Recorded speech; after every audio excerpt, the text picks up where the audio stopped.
Don't forget that there is all.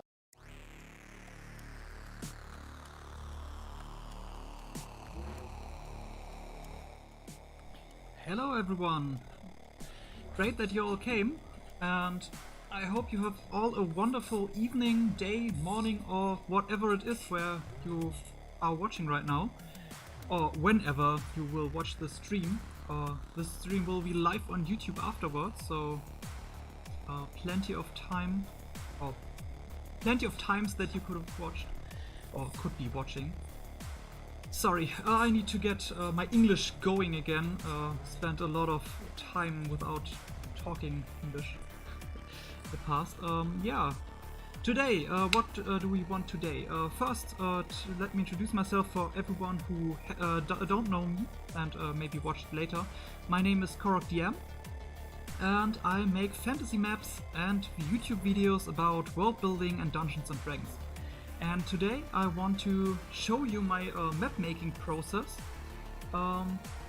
and for that I will use Dungeondraft as you see it on screen right now, version 0.9.5.2, the Devious Djinn, and yeah, made by Megasploot. If you want to check it out, last time there were questions what program I use, so I thought I give a quick introduction, a great program to make dungeon maps. And quick side note, I'm not getting paid to say that, it's just my honest recommendation. And yeah, today I want to create some, I create at least one map, let's say it's like this. I want to start with a fantasy forest map, but let me quickly change the music for later. This is quite alright, but for the start I think some lo-fi is a bit more chill to start things off. Oh, hi Nicola! Glad you make it. You made it. I hope you too have something to stay hydrated. If you notice that I'm trailing off with the sound or any other thing, or that you have music wishes or something like that, let me know. I see what I can make.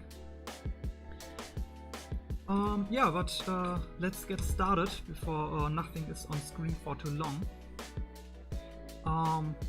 Yeah, as I said, I want to start making a fantasy forest map with a clearing and a ruin on that clearing. And in fact, this forest map will be probably used for my video for next week, where I tell you a story from one of my campaigns I played a while back. My long-time campaign played over the course of 3 years. Some people in the chat might remember the game, though 2 people I can spot in the chat weren't there yet. We had some changes in the group.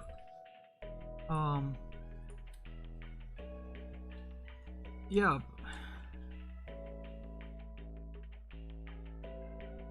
Hi Ace Warrior. I try to stay out of copyright trouble. Therefore I use stream beats and stream pretzels, pretzel rock, I think it's called. All music that I play is totally legally for me to play on stream and upload later to YouTube. So no worries there.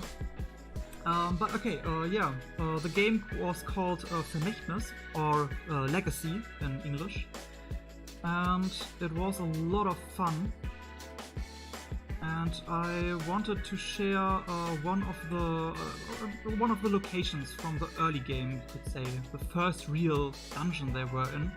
Though it was not really a dungeon per se, it was more like a little tomb they explored. And therefore they had to trek through a forest. Some nasty goblins had captured someone. But I don't want to tell you too much about the story, because you will get the full-fledged and detailed story later, next week on Thursday, same time, when my next video goes online. And therefore, let's start making. So I laid the foundation, nicely grassy area. It is springtime in the map, so let's see. I just grab some trees really quick to indicate roughly where I want the clearing to be. I hope everyone is doing fine, by the way, with all the stuff going on in the world right now, and Corona and everything. Oh no, I said the bad word. I heard that it's bad on YouTube to say this word, but yeah, I don't care at the moment. Channel isn't monetized anyway, so okay, nice little clearing here. We don't care for the prettiness of the trees at the moment. I just want roughly to indicate where I want things to be later. I find it quite helpful to sketch out the area and the things that I want to make. And I thought the program would crash again. We had for everyone who was there last time I live streamed 2 weeks ago, knows that this program has a favor for crashing. The reason for that is that it's still in alpha, and so some processes, especially when I create larger maps, lead sometimes to the program crashing. So Steuerung, Control S will be a crucial part of map making today, and therefore I need to make a copy for safety reasons. I should have done that before the stream started, but I just forgot, sorry. So, save file is there, Control S works. It's like a Bethesda game. You want to save as often and as regularly as possible, because you don't want to lose all that progress. And that happened quite regularly on the last stream, that we sometimes lost a bit of progress. Later on, I had the rhythm in me with saving regularly, but especially in the beginning, it was a bit painful. Let's put it like this. Okay, we want to. Okay, what I want to do is we want an area in the forest itself where a party of adventurers could do battle against some goblins or a wild boar or some other animal. And we want a tomb, the entrance to a tomb on a little hill on this clearing. Depending on how much time we have today, I don't want to stream 5.5 hours like 2 weeks ago again. I will actually do the second map, or a layer over or beneath this map, where I map out the tomb itself.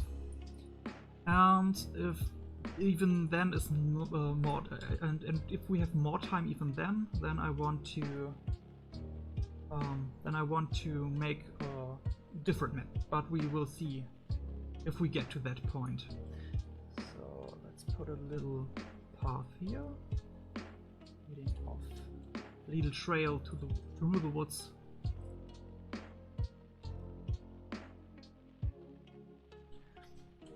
Yeah, I originally, when we played the game, I didn't had a map for that part. I just drew it on the battle map with some markers, and I had gone a little bit into map making back then, but I used different programs and not really for dungeons, because we played at the table. So sketches in my DM notes totally sufficed. Okay, now we want a little hill here.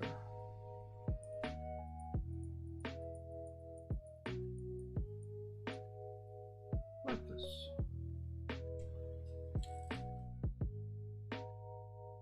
I still have to see how to make hills pretty in Dungeondraft.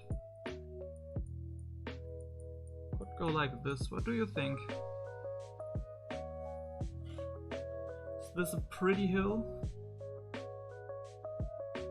mean, we don't need to make it that pretty right now from the start. But roughly, we want it to resemble a hill. Okay, let's see. Start with the clearing first.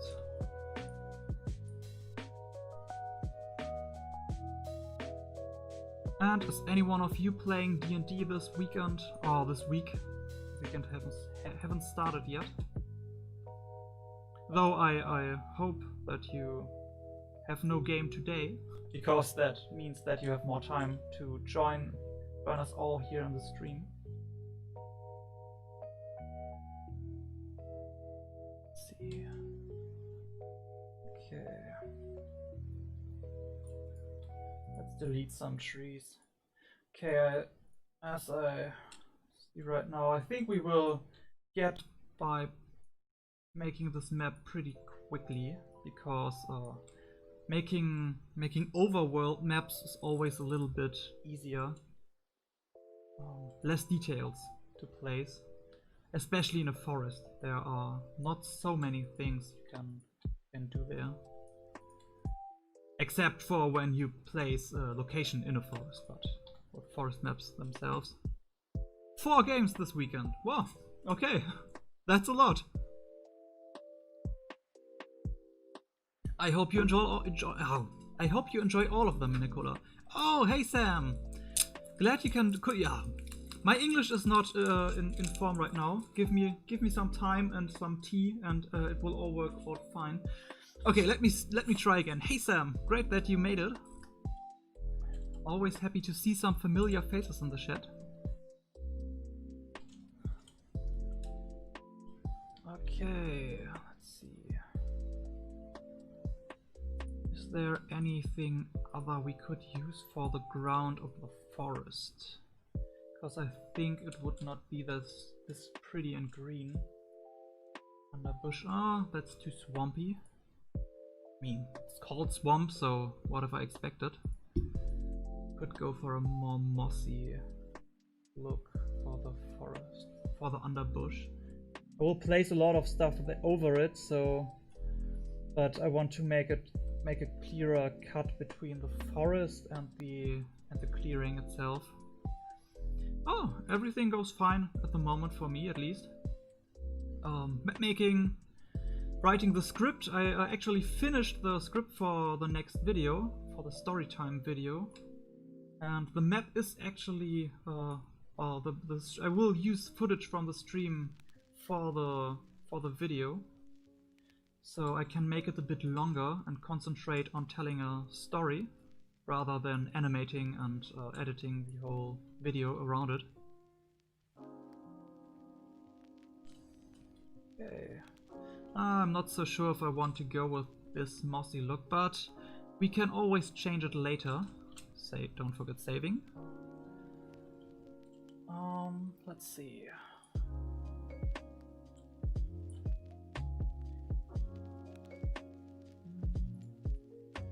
No, I don't want to make all the trees pink. I don't think that this is a good option.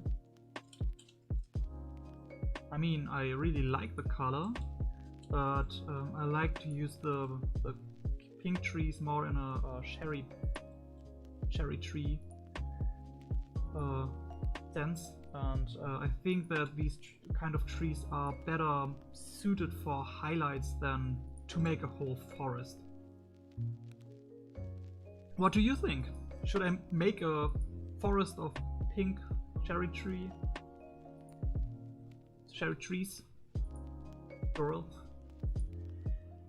Okay. Roughly sketching.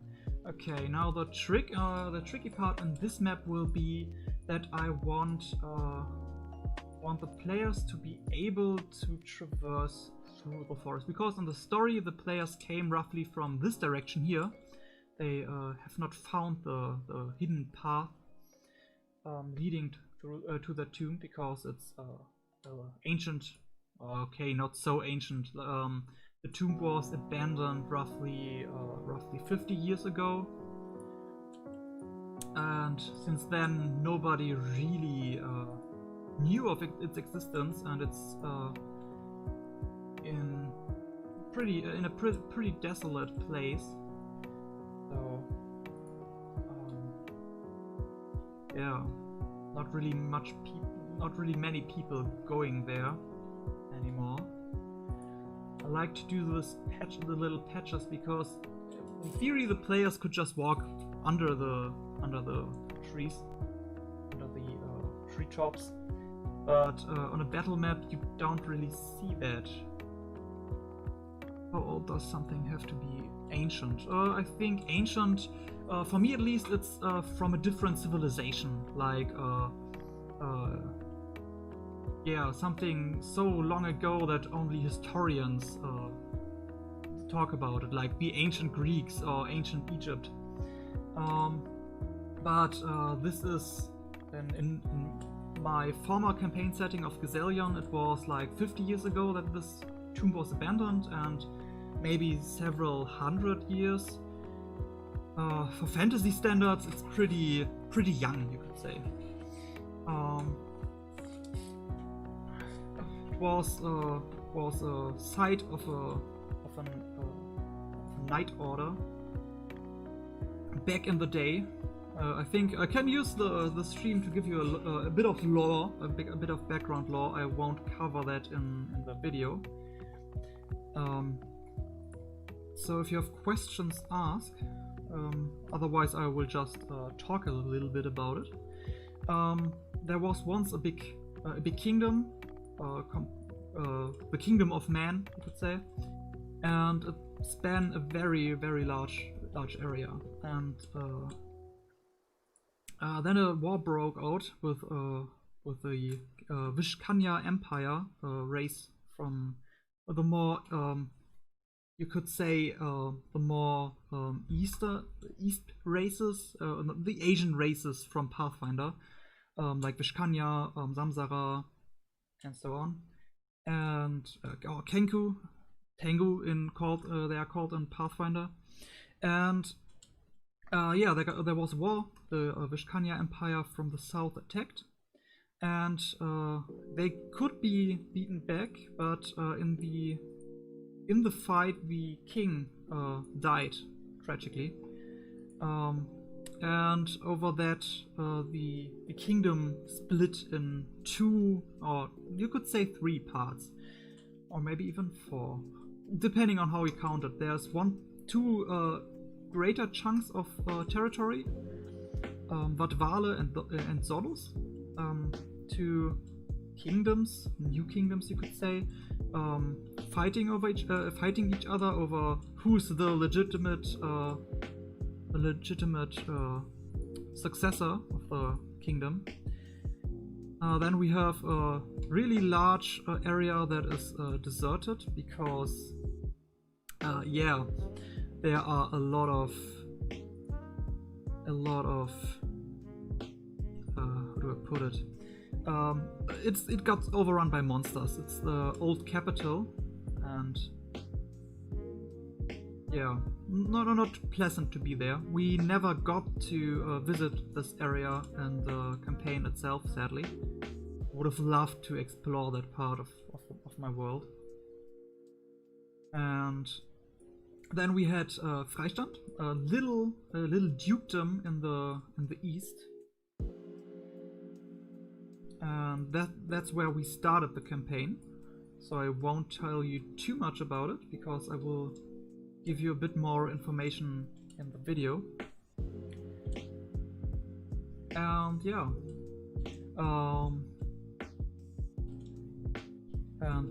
and the Night Order that this tomb belongs to was a Night Order of the Old Kingdom, you could say. And now it got forgotten, you could say. They haven't much use for this kind of knights, especially most of them are dead.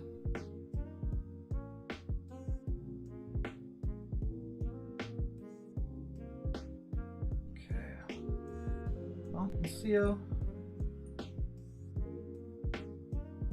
Like to place some obstacles in the area that could be used to place some flying creatures or to climb up to.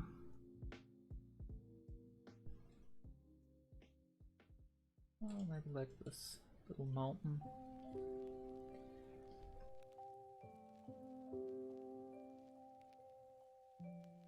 Well, the area itself is supposed to be quite hilly.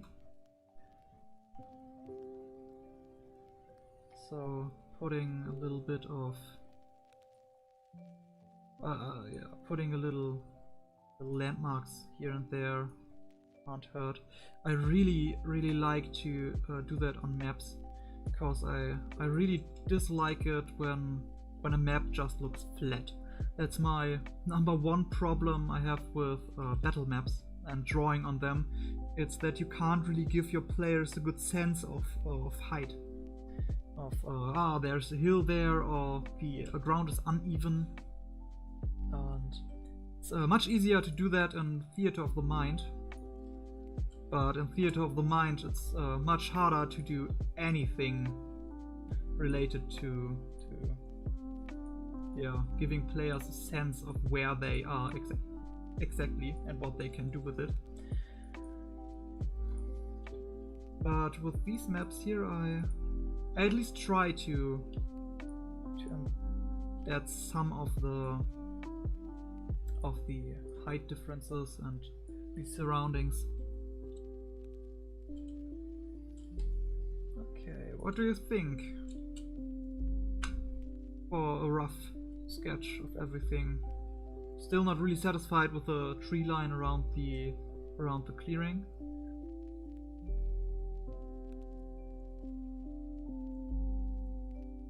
But the general placement of things. Oh, we could place a little pond here. Maybe.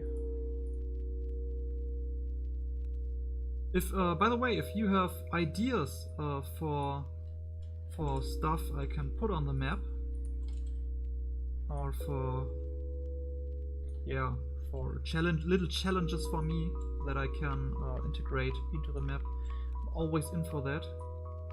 That's one of the things I like live streaming for, that I have the option to interact with you all. One point is we get to know each other a little bit better, and the other point is that I can get fresh ideas to make the maps even more immersive or diverse. Yeah, I could say diverse. Change things up a little bit. So we have here little openings in the clearing.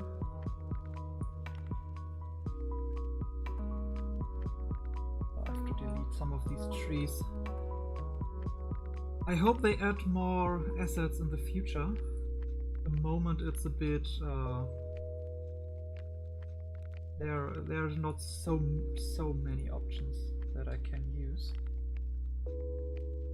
There are a lot of stuff online that you can use. 2-Minute Tabletops has a lot of cool assets to use, but sadly these assets are not to be used in a commercial way, and I don't feel comfortable making maps with stuff that I can't use commercially, because I want to use these maps for my YouTube videos or for commission work, and I want my portfolio on Instagram to represent what I can make, and therefore I stay clear of these assets, though they look amazing.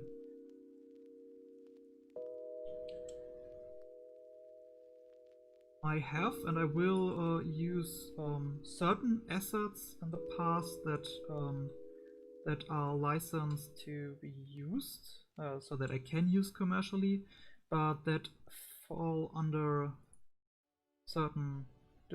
I don't want to bore you with the license stuff. We are here for map making and not for license stuff.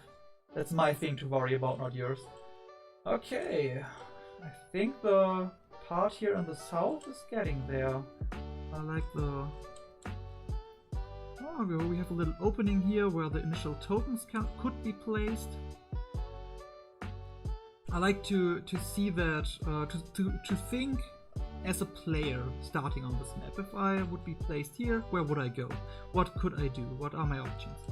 and go on from there, or if I came from this path. We want to lead the players to the place where the action is. So we don't want the players to start here and see, there's an opening to the left. What is on the left? Let's go there. And then they wander off the map. Then we have failed in a sense that we want to use this map to enhance the experience and not to drive the players to the parts we haven't worked out. Yeah, the fonts. I use standard fonts most of the time for that reason. Or the main font I use for my YouTube videos and when I write text onto my posts on Instagram is ethnocentric, and it's a free to use font. A good friend of mine gave me, or recommended to me, it's not his, but he brought it to my attention and I love it.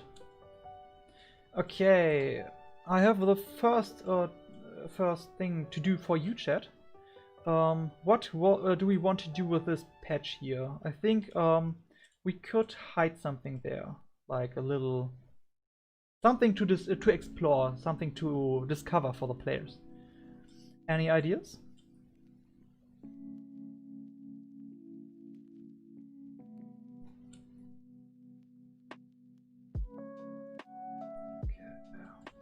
This could go here and get to this place, but I want to make it sure that this thing looks more closed off. Something like this. To indicate this is the end.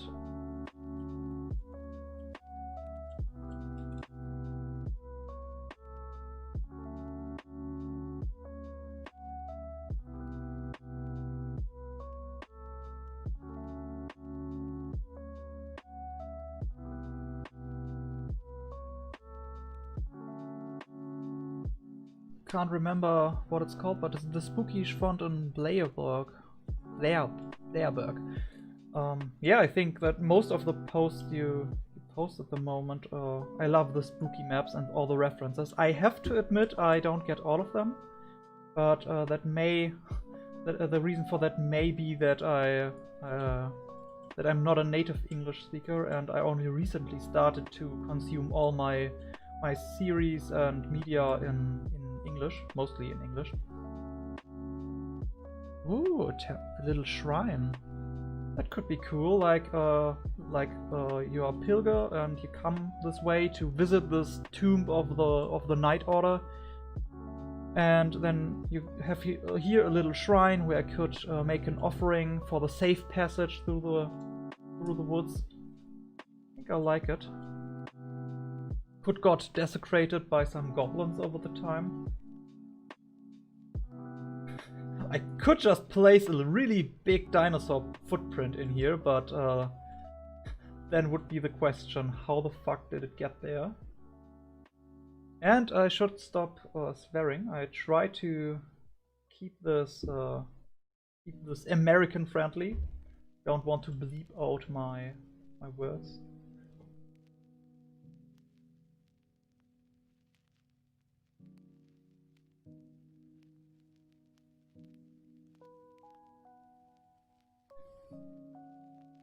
Okay, let me just take a look. 10 current views, wow! There are a lot of people there watching.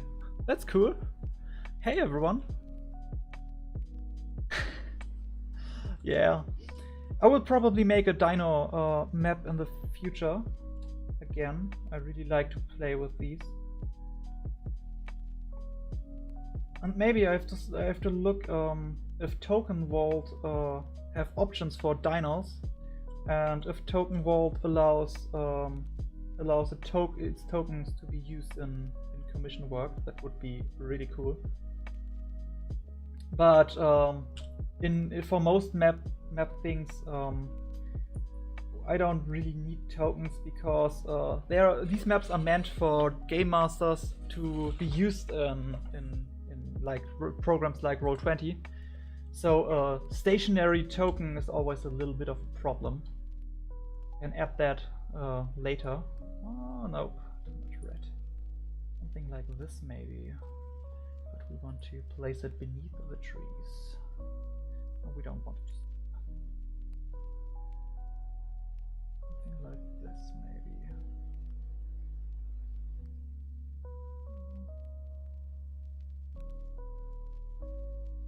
Little shrine. Oh, but we want to turn off the shadow again. Or maybe it looks better with shadows.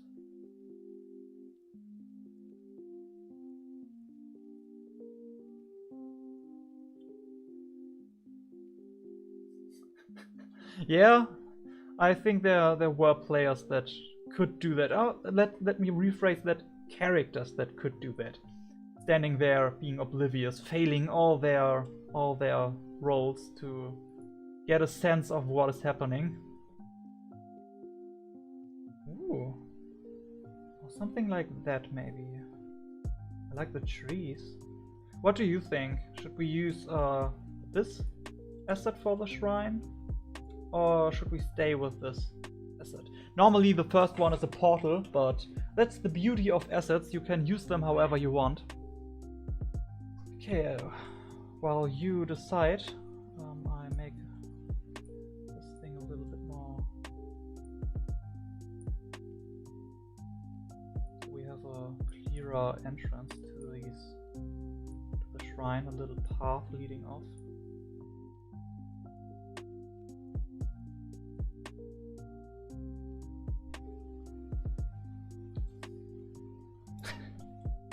Actually, Wisdom is my favorite dump step of them all. In Pathfinder it was, and Dungeons and Dragons it is still. I love to play really naive characters that just don't get that people might have ill intentions and are just nice to everyone. Gives the rest of the party a thing to do, because I trust the party, and when they say that these are bad people, I usually trust them with that.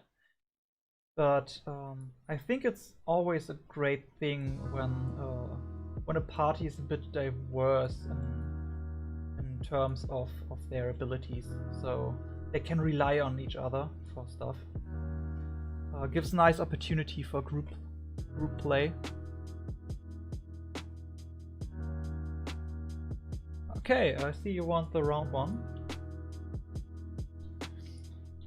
Then we don't have to decide to figure out how to turn a temple or a portal into a shrine. So let's put a bit of dirt under here.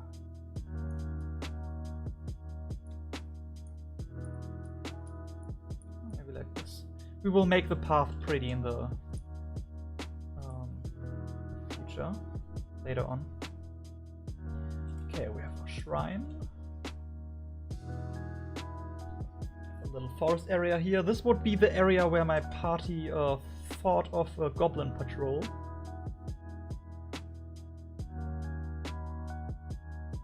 Okay. I hope you don't mind that I'm a bit jumpy, jumping from one part of the map to another, because I just like to work on all fronts at the same time, and if I get an idea, oh, I could do that, I usually just do it before I forget it. And then the map, you could say it grows over time and evolves naturally, or more naturally.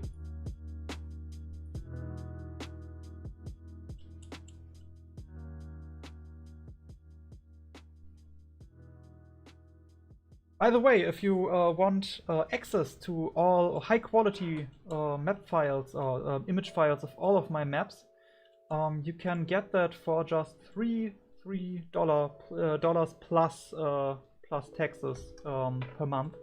I upload at the moment most of my maps to my Patreon, and yeah, you get a Roll20 optimized map there.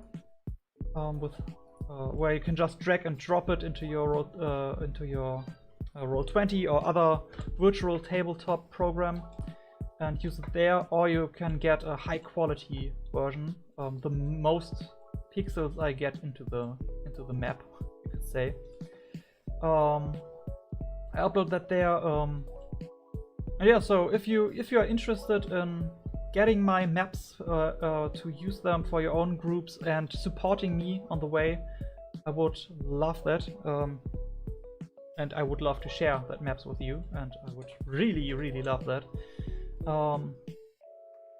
But if you enjoy my maps, that is certainly enough for me. So I'm quite happy with that so many people enjoy what I do. And I really enjoy that you all are here tonight.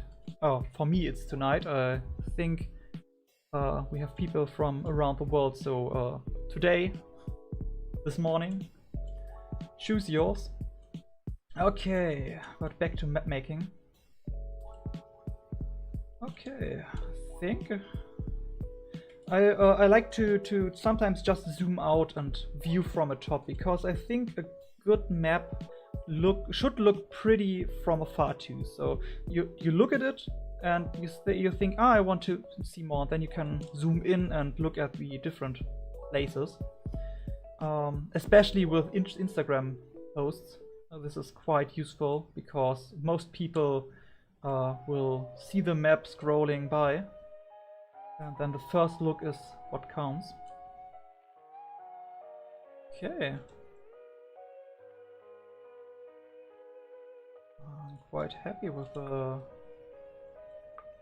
overall looks to it. I think we need something here in this area, something that makes it special, and here. Not so sure if I want another pathway here, but we could hide something here. Another detail, maybe. Nope.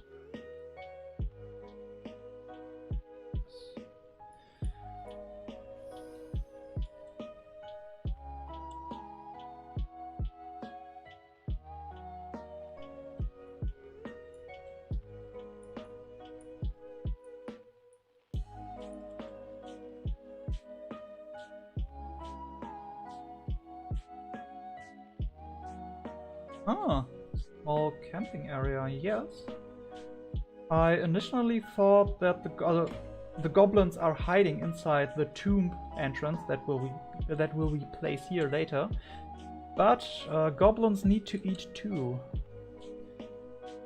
And I think I know now what we do with this little area here, because goblins like to eat meat, so let's put a little fishing area here where the goblins fish and cook their fish. Or maybe some other adventurers were here and camped here and got overwhelmed by the goblins. So let's see, we want a fire, simple fire. And we definitely don't want the trees to be too close to it. We don't want to start a forest fire. There are enough of there out there at the moment. We don't want to add another. Okay, let's see. Fish. Done. Still getting used to the arrangement of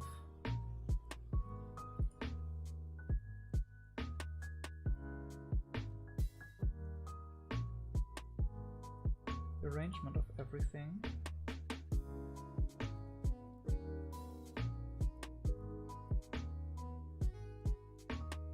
They just... No, I don't think they would do it like this. I think they do it like this, and we grill some meat there, yes. It is a small band of goblins. Maybe a flute or a drum. I don't like these assets, they look too isometric for me, for my taste.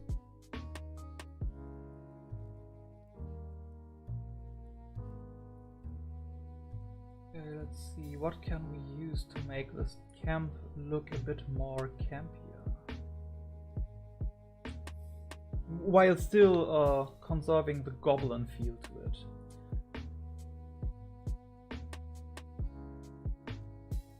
Use a all-over tree here, maybe?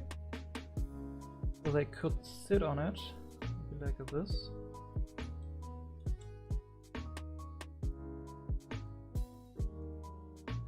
think obstacles are really important on maps because I don't like using some maps where it's like just an open room and everything of importance is just on the side. And I like to have difficult terrain and obstacles to play with where enemies or the players can take cover, the characters can take cover. I don't think the players want to take cover on the map. That would be very immersive gameplay, but I'm not sure if it would be that helpful.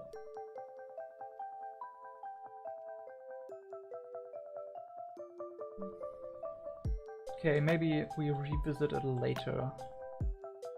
Oh no, I don't. I know now. Oh, that's why zooming out sometimes helps, seeing the larger picture. We want a muddy area here to indicate the different terrain. Like this.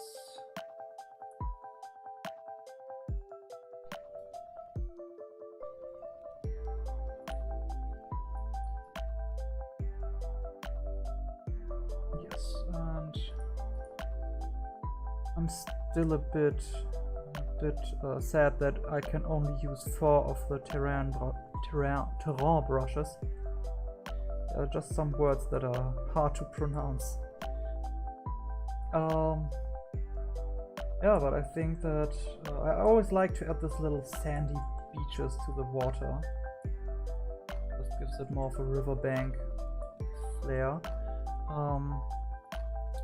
Besides that, I normally use something like this. I want to edit points, don't forget to save. Oh, that's the mud path. No, I don't want that. Something like this.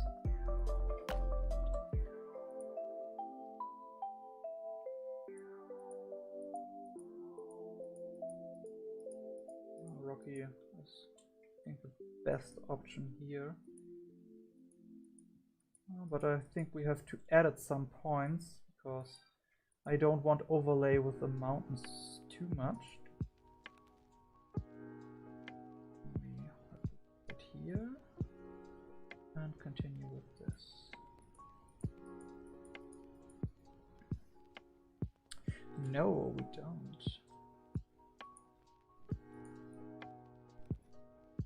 I think we just use.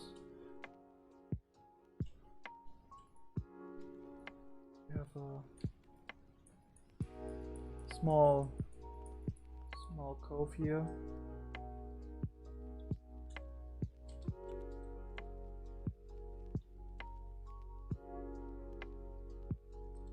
Yeah. Okay, now editing these points. Like these overlap here, I don't like it.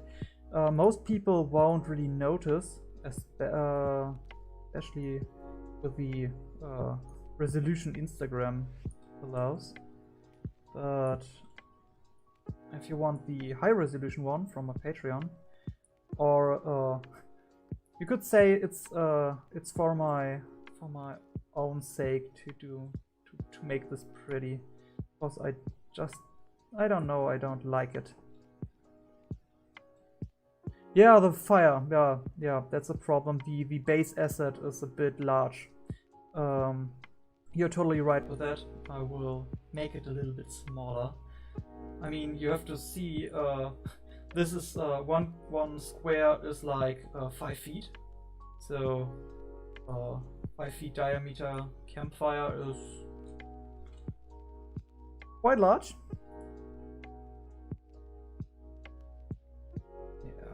Like this.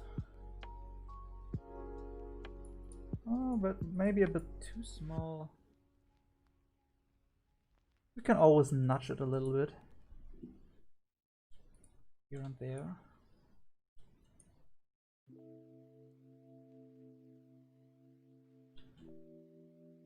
Oh, the one of the things that took me longer than I'm proud of to notice is that you can hold the Alt key to turn your brush into a eraser and just erase the stuff you have selected.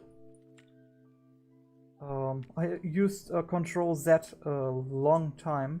The problem with that is that, say, if I draw this river line, and later on I noticed, like now, I want to nudge the river edges a bit, then I had to either delete a whole lot of progress or had to start over.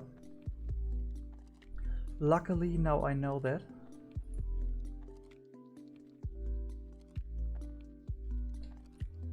Like this in this bottom. Nicely green. The area itself can be nice. The goblins are not here too long, so okay. Yes. Yeah. For rivers, it's this shape is not so unusual, too unusual. Where we have this river band that on the inside there is like a little edge, and on the outer side we have this river bank because the water is flooding away is too big of a word, not exactly the word I'm searching for, but I hope you get what I mean. Yes, the goblins didn't trash the area yet. And we hope our adventurers can prevent the goblins from trashing it. Okay, I think it's time. We are not really finished with the whole map, but I think it's time we place the tomb entrance, just to get a better feeling for the area. Eroding away, thanks, exactly the word I was looking for. The sad thing is that it's exactly the same word we use in German, so I could have got that. But thanks for helping out, Sam.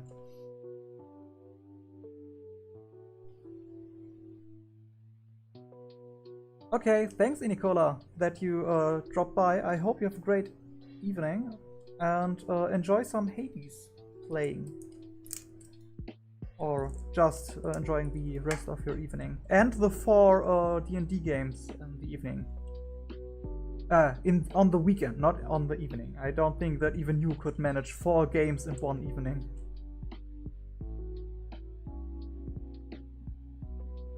Okay, let's see. I usually make rough sketches when I map things out, so I have my sketch lying in front of me. I have to admit that the sketch for today is not really elaborate,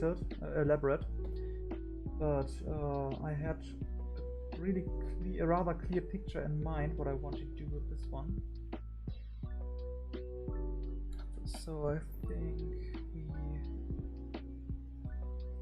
this should actually take us some time to figure out where to place what.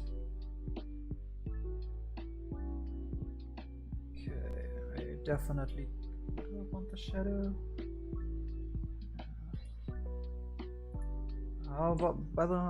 Though it's a pretty big building, so it would have a shadow, I guess.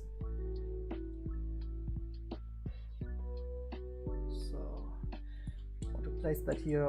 There will be a staircase leading down into the tomb itself.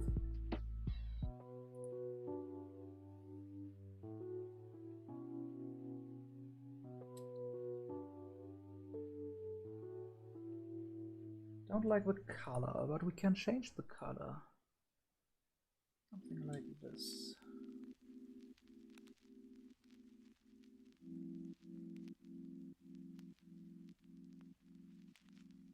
Okay.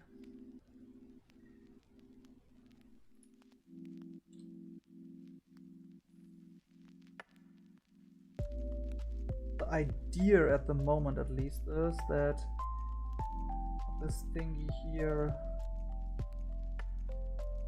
is some sort of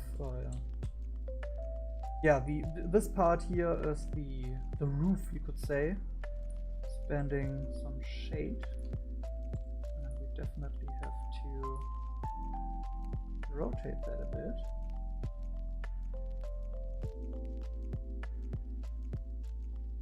Match the rotation of the main part of the building.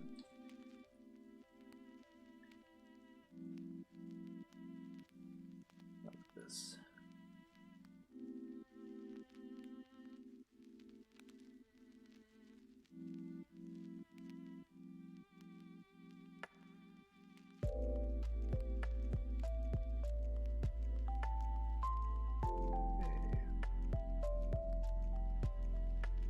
So now we need some pillars to hold up everything, and now we have the problem I've feared.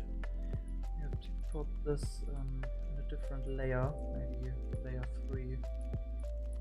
Will be a bit more practical, so we can fit stuff between those assets.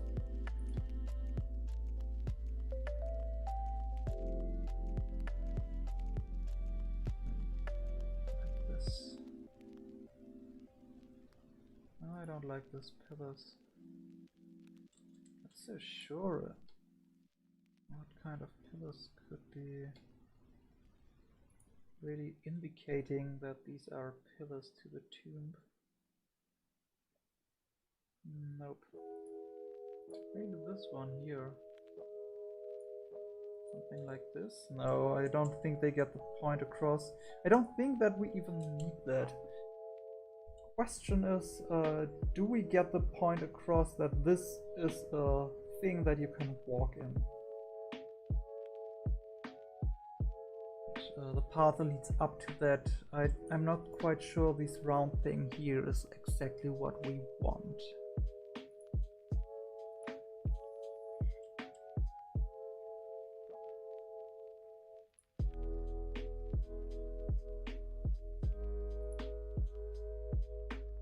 Not so sure if staircase does it. Maybe we should have, we have to rethink the whole structure, use totally different assets. Quite sure yet.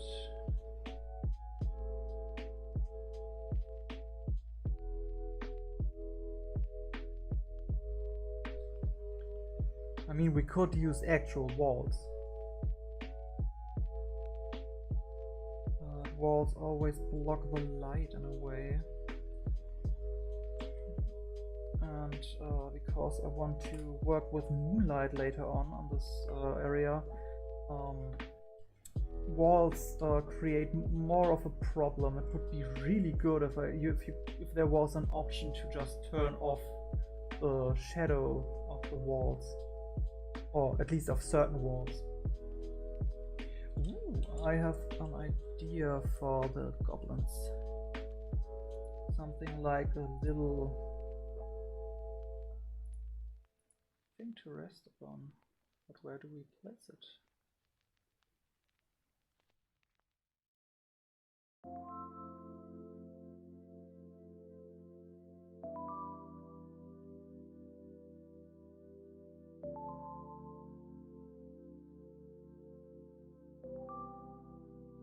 I think we maybe see later if this works. The reason I want to figure out this tomb is because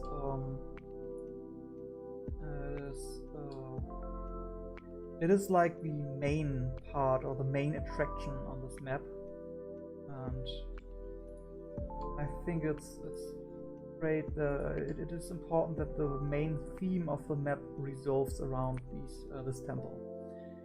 So putting it there early gives us the opportunity to integrate it better. Though early is good said. I think we are quite far in the progress stage of this map. I think we will definitely be faster with this one than the last one.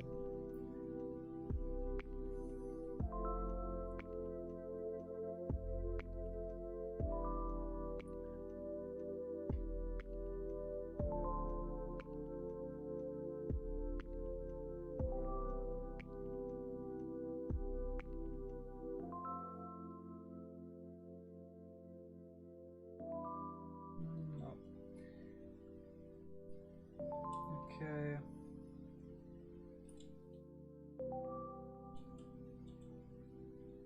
What do you think of this tomb? Does it already look like something we want? Or does it need more? Is there something missing? I mean, it's just meant to be the entrance to a staircase that leads underground. And to look vaguely interesting for players when they approach it and wonder, what is in there? Getting the players excited about something is really important in my opinion. Pillars maybe. Yeah, I think what could help is adding a little bit of back end of the tube area. Is working? I'm not sure. Okay, the chat is sure we need some pillars. So let's find out how to add those pillars to the. Oh, I have an idea. We have some broken pillars. Immediately adds this sense of old, of being broken.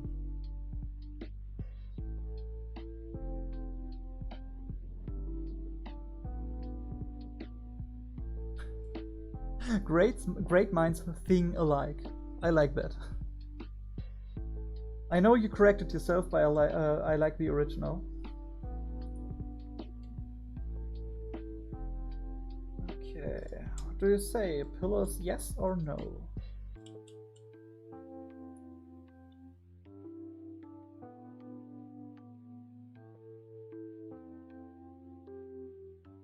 But still, I think we need some back end, because to represent that we have like a staircase going down here.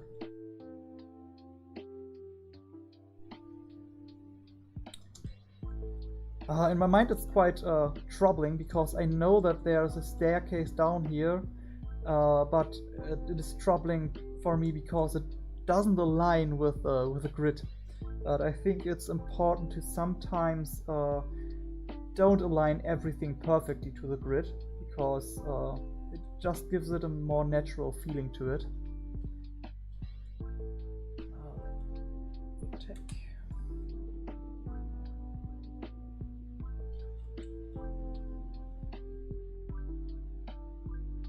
If the goblins want to have fire, they need to chop wood. Shopping area.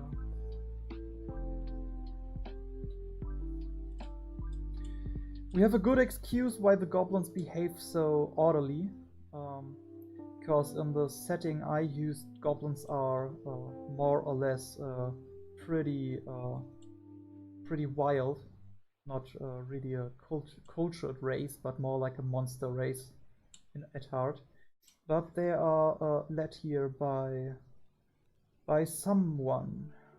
If you want to know which someone led the goblins here, and is the reason why the goblins are so organized, with patrols scouting out the perimeter and chopping wood,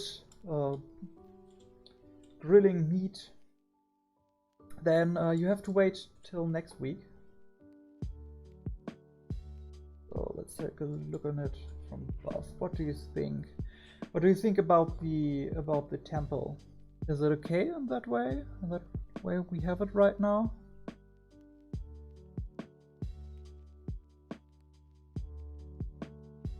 Oh yeah, I remember now. Oh, I nearly forgot that. Yeah, goblins produce the best works of art. The most amazing the most amazing stuff to sell to a naive cleric on the streets.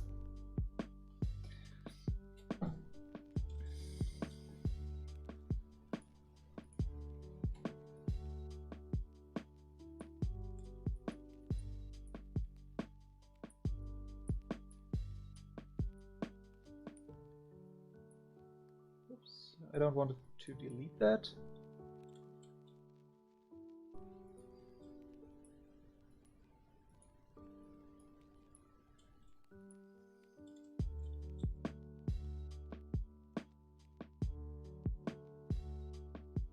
Okay. Let's see.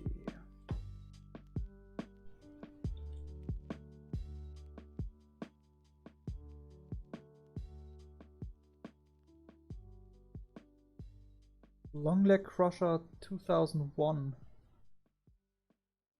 I'm not sure I get that reference.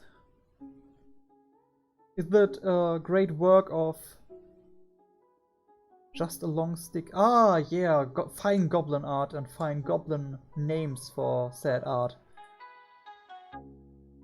The work of art that Save the Princess is referring to is, I think, a piece of driftwood with just some random runes carved into it.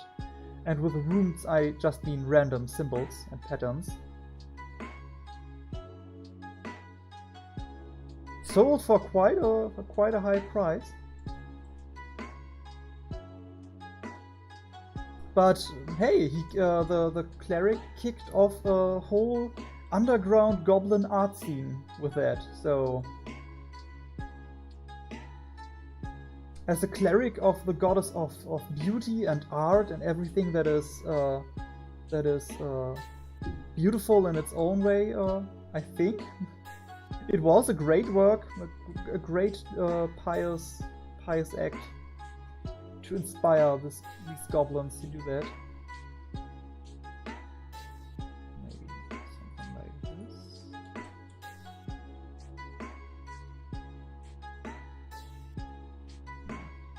Normally my policy is that the more important the area, the more details it should have, because you will spend a lot of time looking at it. And so we want to make it pleasing to look at it.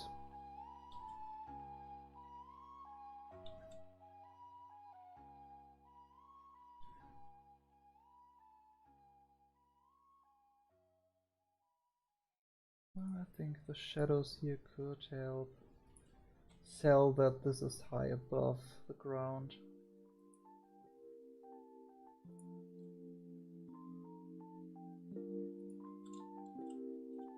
What do you think? These stone heads? I think they are extending a bit too much.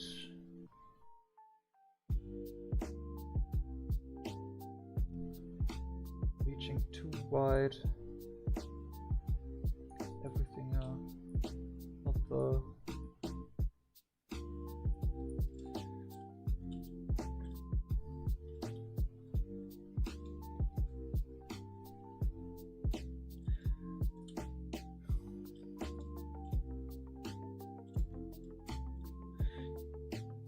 Okay, now that I have you here, do you have any show recommendations? Favorably Netflix shows. I today finished my recent show. I watched Lemony Snicket, a series of unfortunate events, and I need something to keep me busy the weekend. I mean, I have 2 episodes of Critical Role to catch up to, but sometimes I need something to get my mind off D&D, some different stuff. It's a great way to get inspired, for me at least. Oh no, we don't want that to be above the treetops.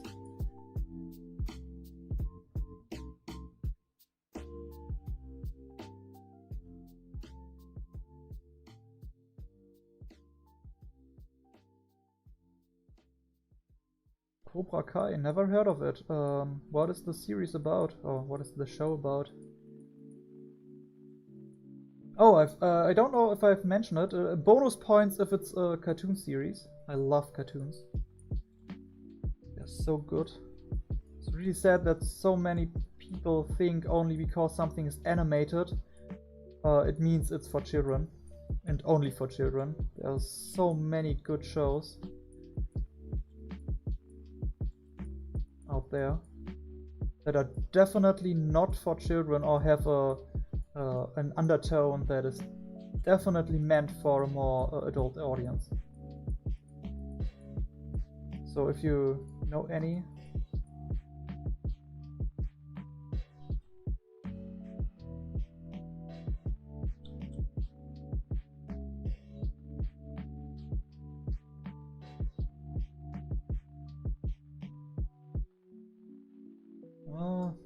that's one of my problems, I think. Sometimes it's for me it's hard to leave open space be. Open space is often for me like, it's a blank slate where I can put something, but especially if you want to use these maps for combat and D&D, it is really helpful when there are places that are a bit more open. Dragon's Dogma, yeah, I saw that it got to Netflix.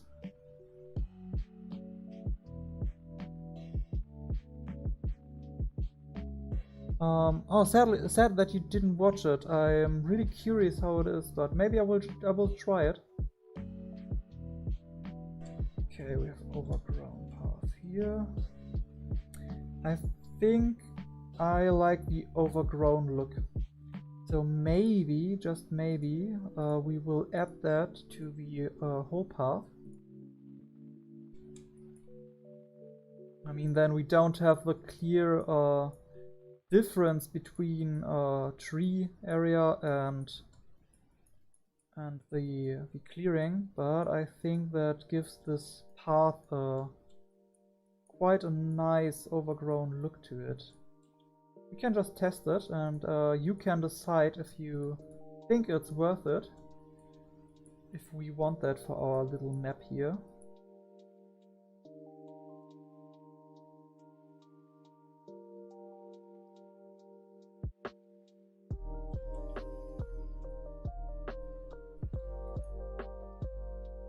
Oh god, no, please not cuties.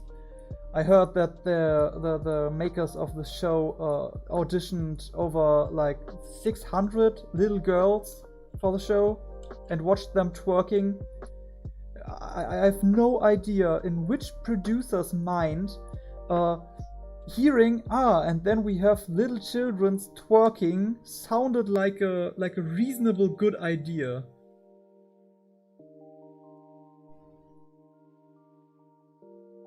I mean, I don't want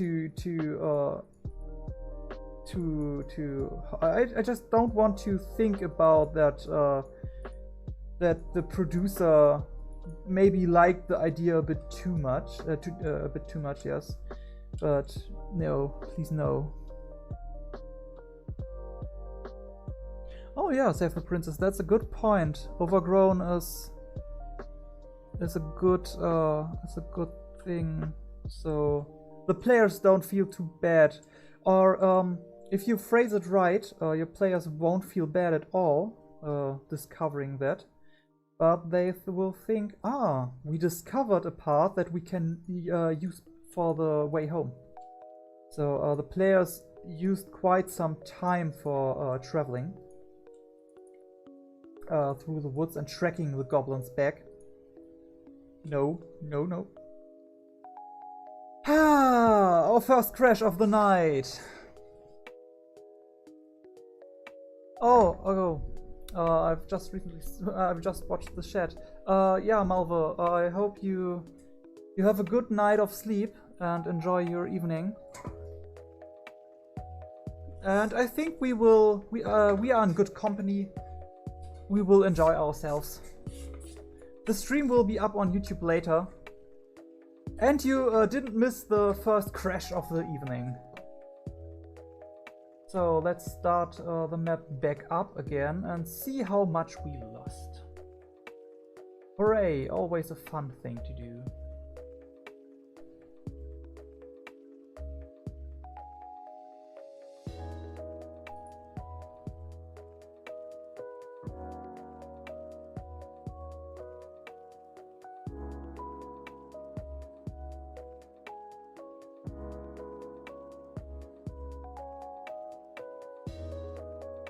Okay, why isn't it starting? Oh, now the folder crashed too. That's great.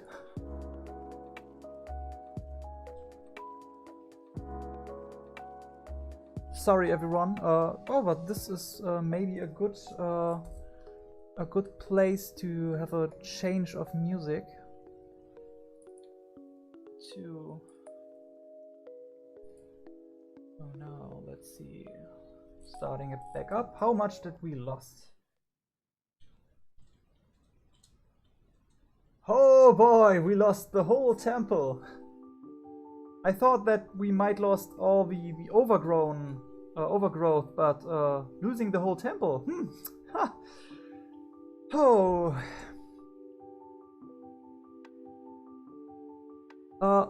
Lord Izadi, hi. No, you are not coming in the end of it. You just visited when the first crash of the evening happened. We are far from finished, and I have actually 2 more maps in the line that we could make today, depending on how often this crashing thing happened and how bad my morale suffers from it. But as long as there are such lovely people in the chat keeping me company, I think that morale is pretty good here, at least for me.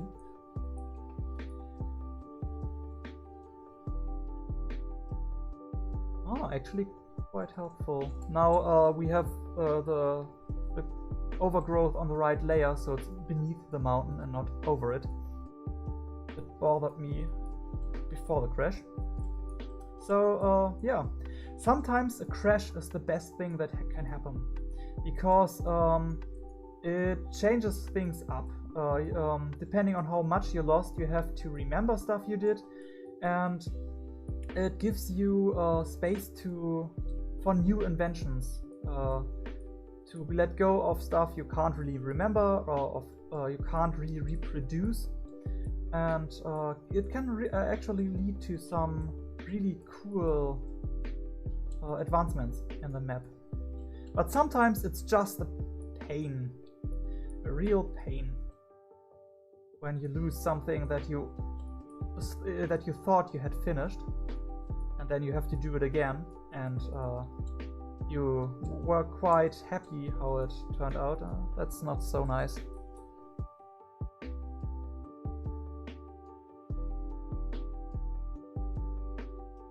Oh yeah, Jess.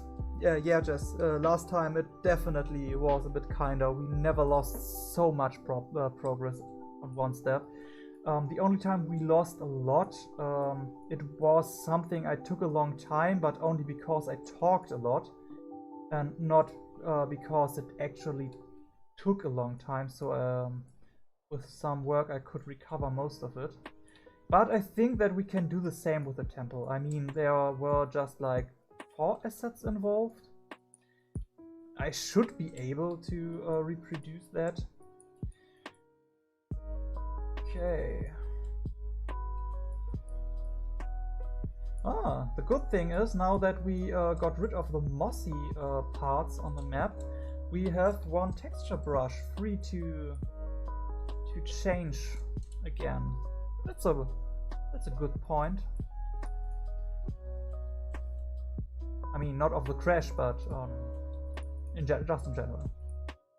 Okay, we want the temple to be free of that, and we want the path to be free, like that, yes.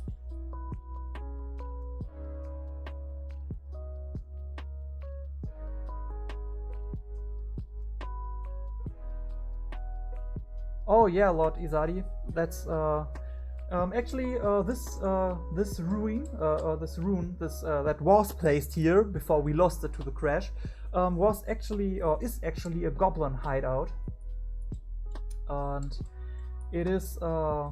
You get the whole story of this, what happened here with my adventuring party when they visited this site, in my next video coming up next Thursday on the same time, 9 o'clock German time.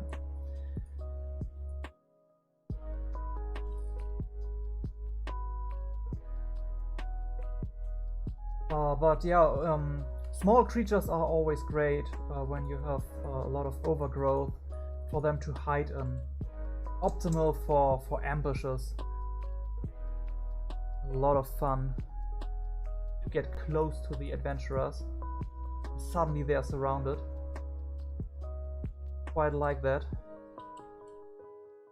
And also for the adventurers to use when they sneak up on the camp, when they when they want to use the stealthy way, and can use the surrounding area to their advantage. So let's see if we can get this temple back. And oh, he's like a bear cave. I like the idea. Maybe we add a cave to one of the mountainsides of these two here. Maybe here in this area. Then we have something going on in this lower part here, besides the trees.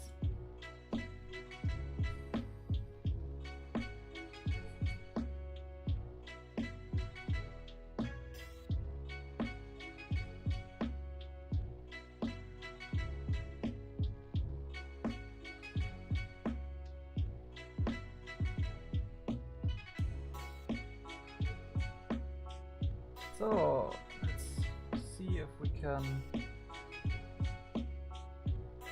put everything back together.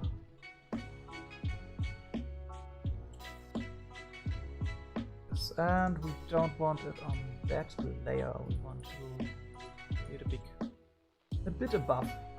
So we have plenty of room to put things beneath. Ooh, I like this. Looks a bit more broken. Just to fix the color again and turn off snapping so we can move freely.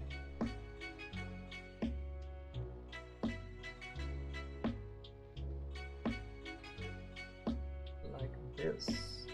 Oh, but I think we had both of that farther back here, so we have place for the pillars. Chat wanted pillars, chat gets pillars. Oh, but maybe not that large pillars. This.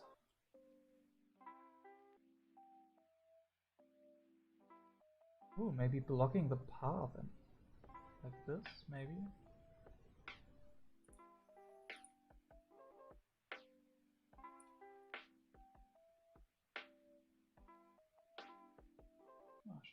Should be equally sized.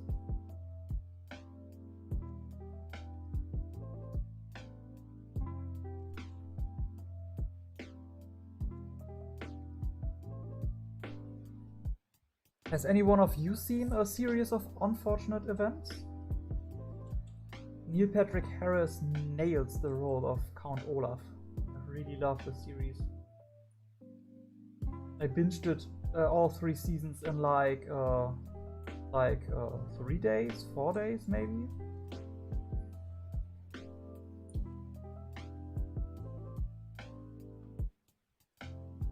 There we have them.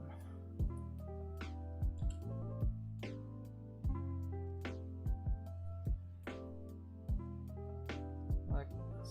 But I think that we maybe only want these stone heads in the front, not in the back. Gives it a bit more. A bit more different dynamic. I think that this could be nice. So I definitely want to do something with the back here. Something that says, there's something here, but I'm not quite sure what. If you have any good ideas or bad ideas, feel free to share them. I'm always really glad when I can take ideas from the chat and include it in the map.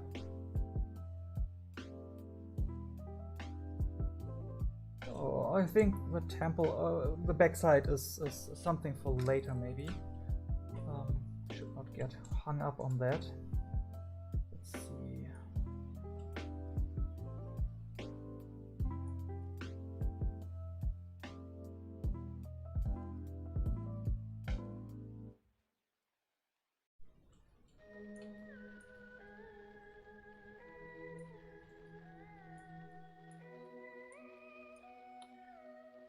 That tree is lost. That's okay.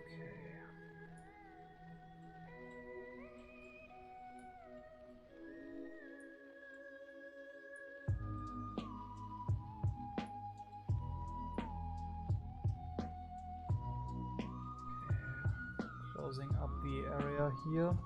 We don't want players wandering off the map, so it's always good to give clear boundaries and only include exit or entrance paths that we want the players to be able to take.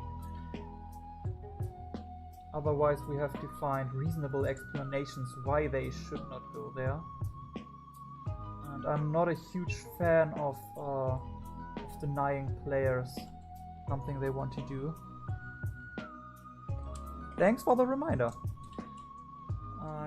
I think that I'm quite regularly saving right now, but I'm always happy to get a reminder of that, because we don't want too many crashes, don't we? I mean, it's nice. I hope you enjoy watching me make maps, but watching me making the same map over and over again gets a little bit boring, I suppose.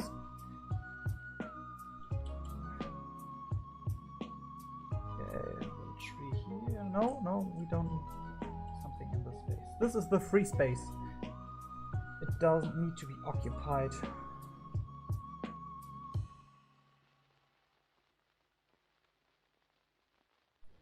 Like this, yes.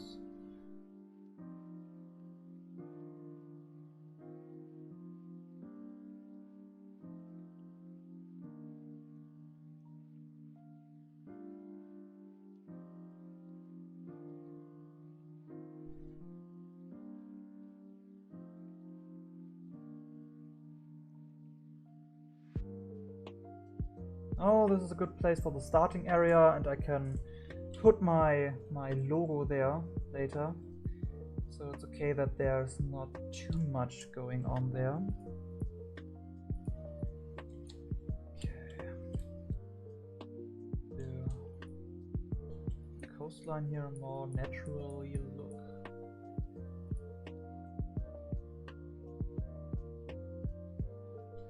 And saving. Don't forget saving. What do you think? I think we are pretty good with this one so far.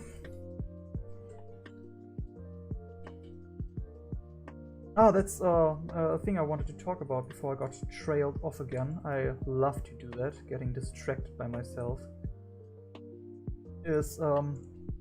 I like to give my players the chance to interact with the map like it is. So a rule I use is, if it's on my map, it is actually there in the game. So when there is a sign, there is a sign. When there's a book, the players can pick it up. Stuff like that. It just gives them, makes it more immersive. So they can look at the map and interact with it. And one good thing about that is that the players start to think about how they can use their surroundings to their advantage. So they start to think about, how can we use that for cover?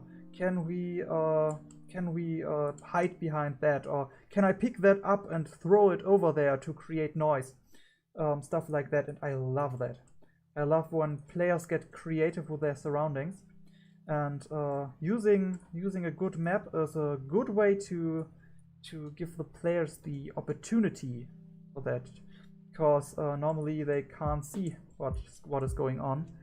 There we have to rely on theater of the mind, and that can be quite players need to be in for that to really make use of it and ask questions about is there something like, and then they already need to be in a certain mindset to do that, like oaks. Yeah, the problem with different kind of trees is that I have exactly 3 kinds of trees. We have this tree, that tree, and this tree. Then we have these kind of trees, but I think they don't mix well. And this here, I don't like how they look together. And besides that, we have like pine trees, maybe. Or do you think that that we should mix these tree assets a little bit? I'm trusting your opinion there. So just tell me in the chat, and I will consider to use different trees.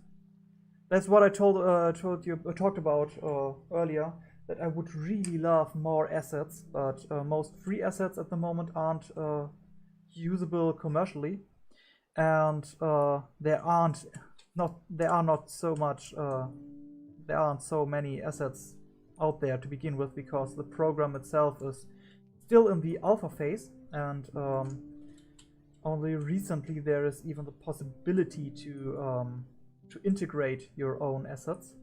A few month I think, and so it's not nothing to wonder about that there are not too many assets out there like that. Yeah, that's it saddens me too, Jazz, but I don't think that mixing them is the best idea.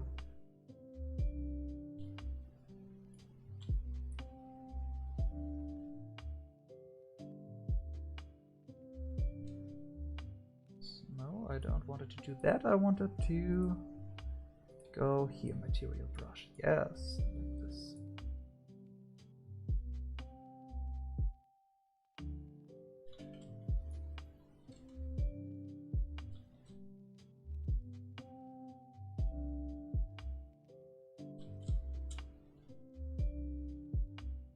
Okay, let's see if we can work a cave into this.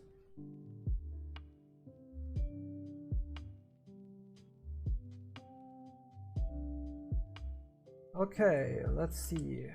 A good way to make a cave is to work with different layers. Like this. I wanted this tree out of the way for that.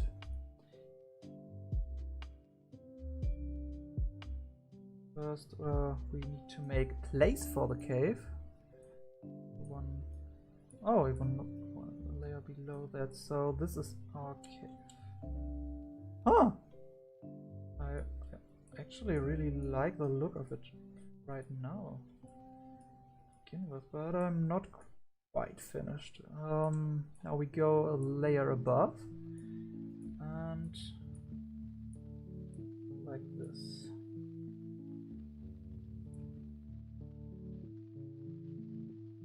Still trying different techniques to try and figure out openings like that. The best method I found of yet is to just put something there. So we wanted a bear cave. Saving. We wanted a bear cave, so maybe. I mean, I don't have the asset for a bear. Or we could place a spider there. like this. What do you think? A spider cave? Could place some cobwebs here.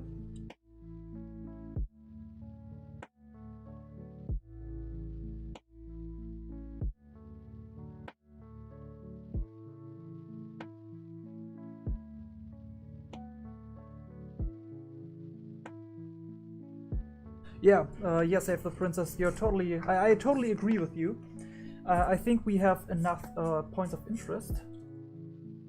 Except for maybe the cave down here. I really like the idea of having a cave and putting something in there. We don't need to have a spider there. It doesn't need to be a large cave. But I think it could be cool. Lord Izadi, making a story. I mean, I will tell you a story about a group of adventurers that come here, but I think there is nothing, nothing against it. If maybe the chat comes up with a little story to tell to the map. Ooh, I think the cobwebs give us the possibility to create something that helps get across that this is a cave entrance. Okay, would the chat be... Oh, hi Raketenagenten. Glad to have you here. I'm really, really sad that I couldn't make it to your stream. Or at least to the second half of your stream. I would have loved to see you play Fall Guys.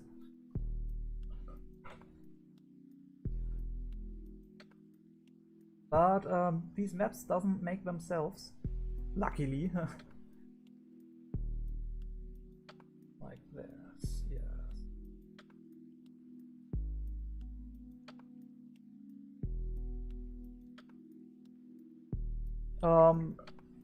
Oh, hi Gamalbertus.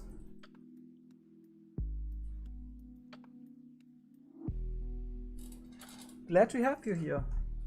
Always nice with more company. We are actually about to put the finishing touches on this map, on our little ruin in the forest with a little clearing here. Raketenagenten might even, depending on which of the Raketenagenten or the rocket agents are here.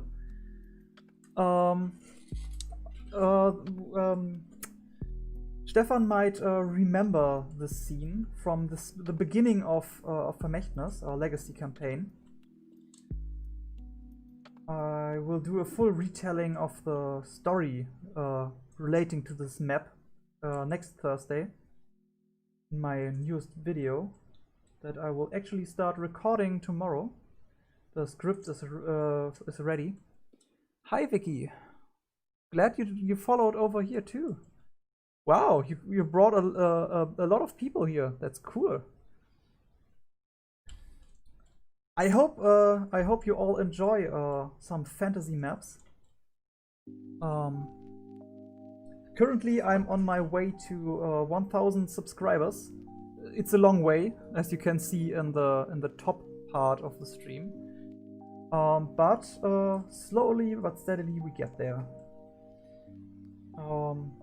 That's the subscriber count needed so I can start monetizing the stuff I make on YouTube, which would be cool. So if you want to see more fantasy map making, consider subscribing and joining me on the journey. Oh yeah, thanks Jazz. Saving, don't forget saving. It would be really great if you want to follow. I make Dungeons and Dragons videos and share my thoughts on world building and my own fantasy setting. If you're interested in that, feel free to join me. I'm always happy for people to accompany me on this journey. Yeah, I can give you all a quick tour of the map. We have like a little path, an overgrown path here leading up to a little shrine here where people that wanted to visit our next station could pray for, leave some offerings and pray for safe passage through the woods. And then we come here to our forest clearing where we have a little hill with a, not ancient, with a really old tomb of a knight's order on it. Recently there were goblins making home inside of this tomb, and also making home here on this on the river bank to catch some fish. Normally goblins would not do all this stuff, like setting camp and building a base like that. But they are led by a special or certain someone, and if you want to know who the goblins follow and why they choose this this place to begin with, be sure to subscribe and you will get to know that in my next video. But enough of shameless self-promotion. We are here to make maps and not to promote. Maybe a bit of both, but I think I told you enough. Oh, you already have subscribed. That's cool. Oh, one of the initial subscribers. That's great. Yeah, Stefan made a lot of promotion for me in the beginning. Gave me a real boost at the start. Really helped me out. I'm really appreciative of that. Sadly, I don't think that most of my subscribers or my follower on Instagram are so interested in German Let's Plays. So, if you are interested in German Let's Plays, check out Raketenagenten. Maybe if you want to learn some German while watching Rocket League or The Legend of Zelda. They're currently making a full playthrough of the whole timeline, or at some point all timelines, because of the split, as you might know. Where's the rubble I'm looking for? There's the rubble I'm looking for. Making a little stone path up the hill.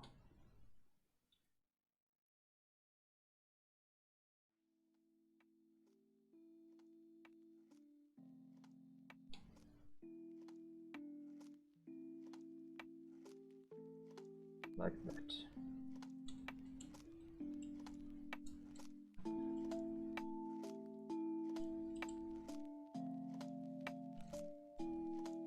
I'm still not quite happy with this area here. I think this...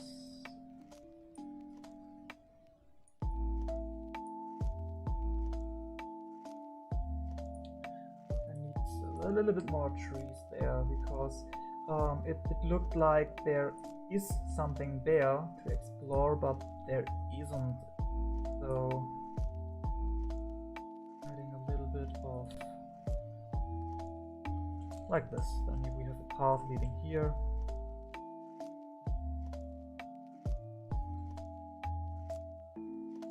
Okay, what do you say, chat? Do we want to place a spider in that cave, or do we want to leave it like that?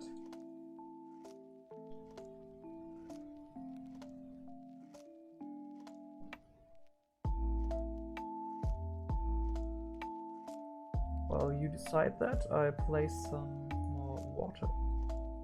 Damn it. Yeah, the problem with that, the water is beneath, above the overgrow.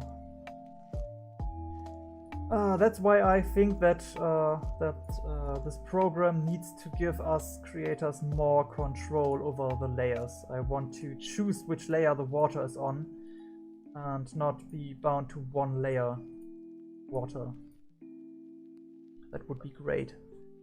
Spider pig. Okay, yeah, spider pig would be an... Actually, let me just finish up this this little lakeside area real quick, and we see what I can do.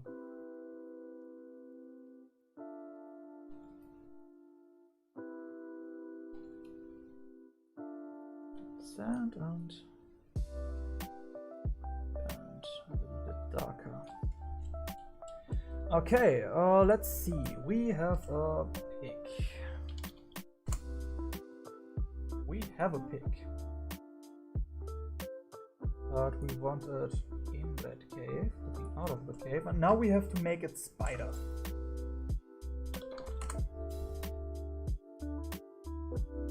Oh, that's a dead spider. Spider pig, what do you say?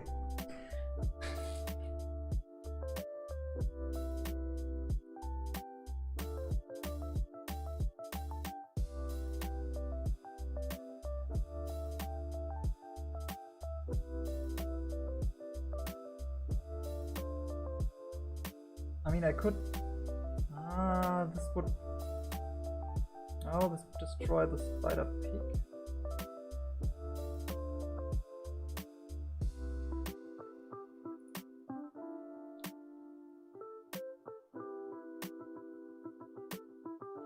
I think I'll just leave it like that. Or maybe...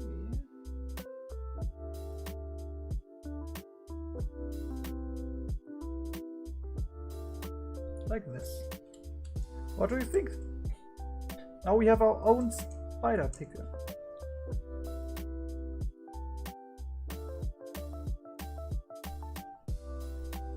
I think just like that. Okay, you seem to like it. Okay, then it's decided. We now have a spider pig on that map.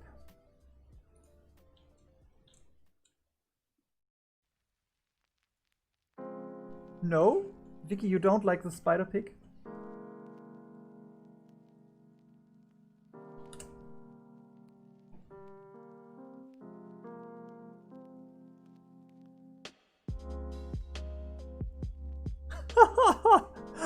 Oh, spider hiding inside. Just imagine a pig standing there and then it opens its mouth and then like the spider fangs look out, or this... That's a bit disgusting, and I like it. Maybe I will use that in my current campaign. I don't think that any players of that campaign are left in the chat at the moment.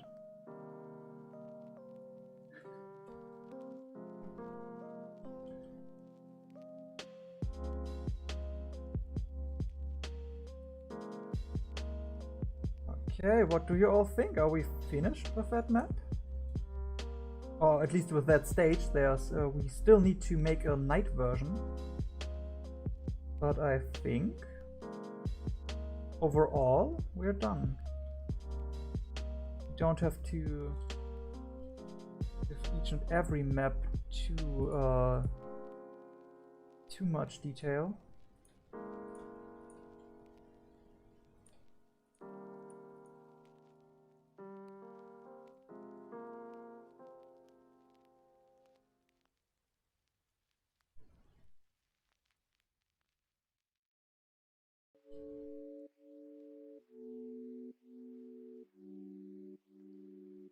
Oh, Webzo, I definitely will tell you the reaction of that creature. I think I already got an idea where to place it.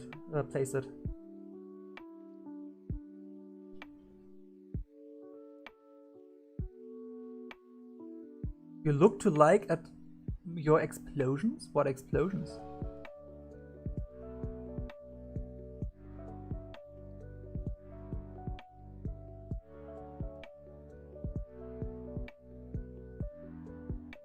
Ah, throw fire in that direction and run. Yes. But what do you think, chat? Are we ready to make a night version and then continue the map underground?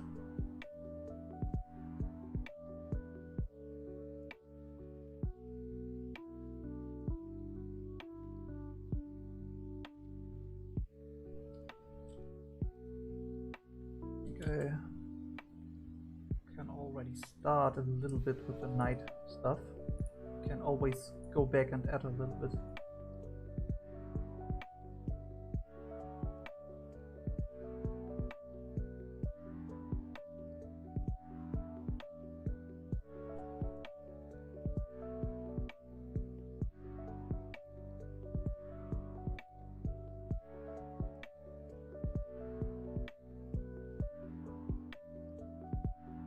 Okay, I hope the yes and the sounds good is in regarding to the nighttime action.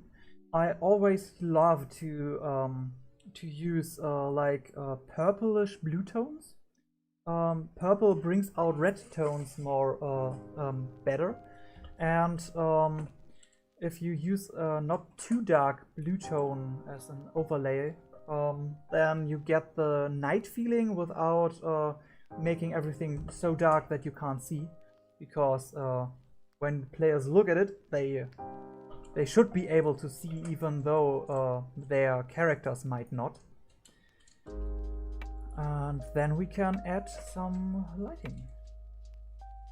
Some nice campfire light, illuminating the river, like that. Oh! We forgot the most crucial parts of the map. A glowing lake at night. Oh, I like the idea, Albertus. I think I can give you exactly that.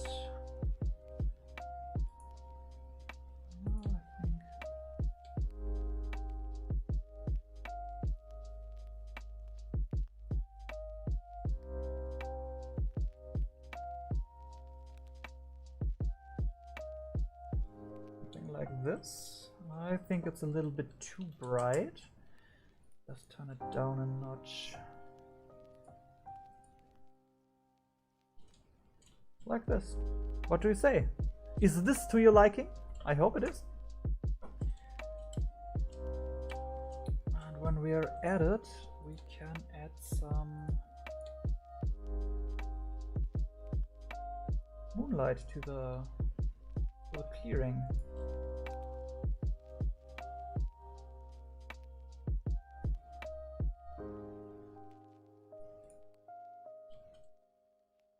I don't like the light coming from the river, maybe here, like this. Or we turn it down a notch even more.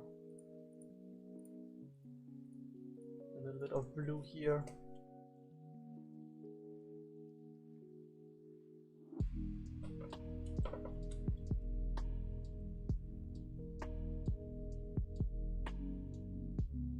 Okay, now we add a little bit of moonlight to the mountaintops too, because they should not be clouded.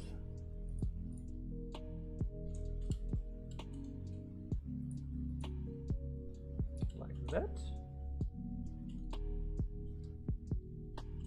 And I think what could be a good addition is if we add some lighting here.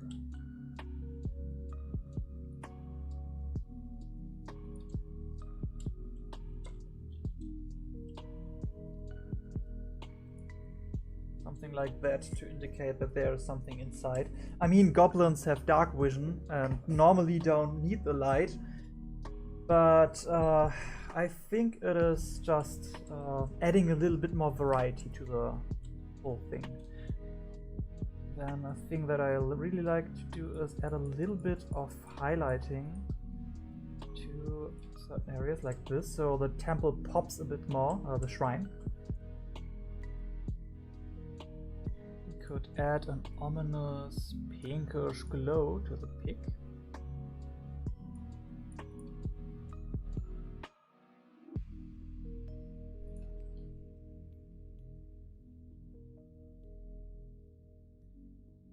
Like this.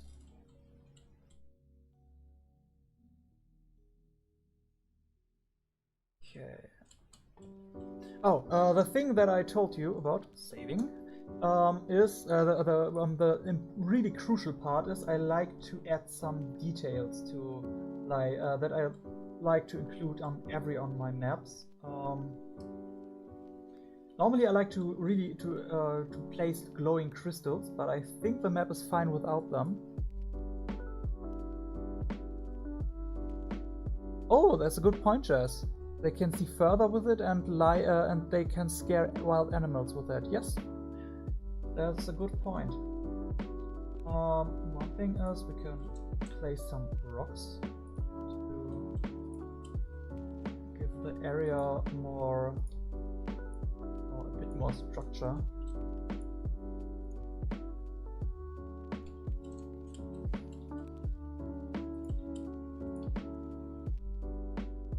And stuff you can use as cover.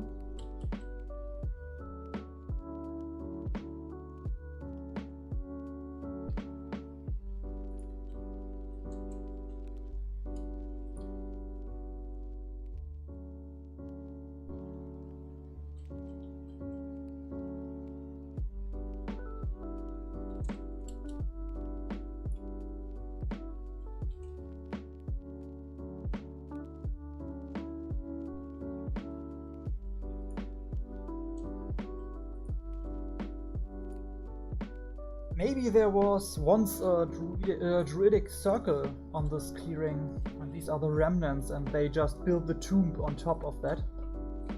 And yes, thanks for the reminder, saving is important.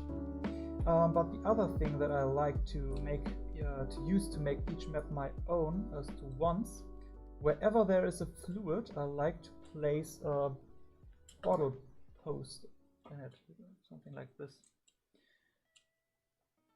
Something for players to find, and I normally place it like on the edges, but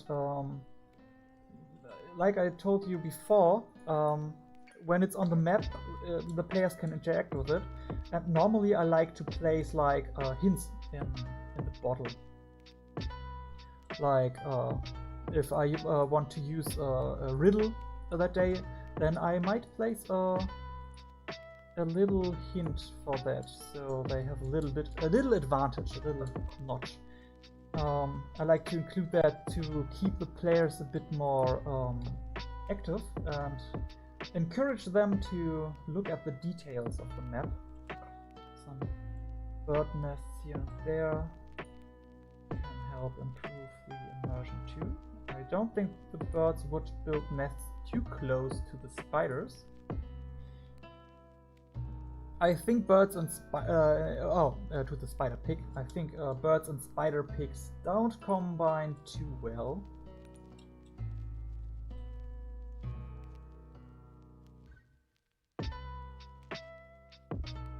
Okay, and then the most important part, if I can find it. I really like to scroll just over it. Is to place the teddy bear.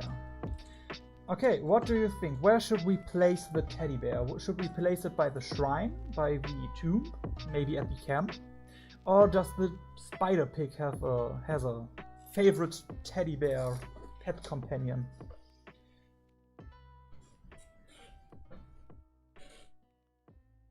And I think then we are finished with that one.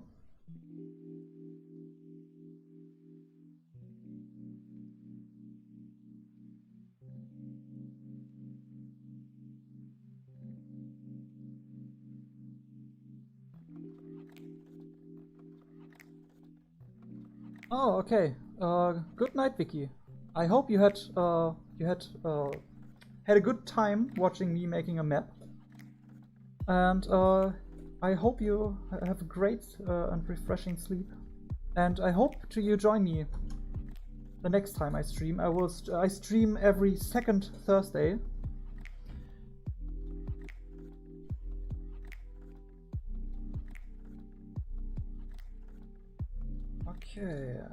Okay, we could place the teddy like an offering on the shrine. The shrine of the teddy. Place it, hide it here under the trees. That I really like to, like this.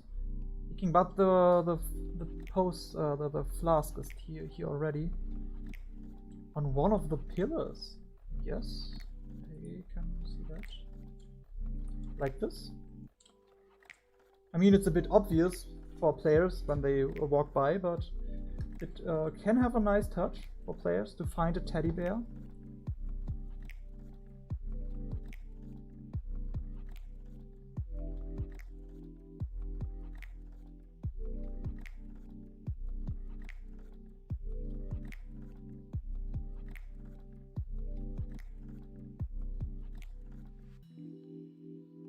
Okay, then I think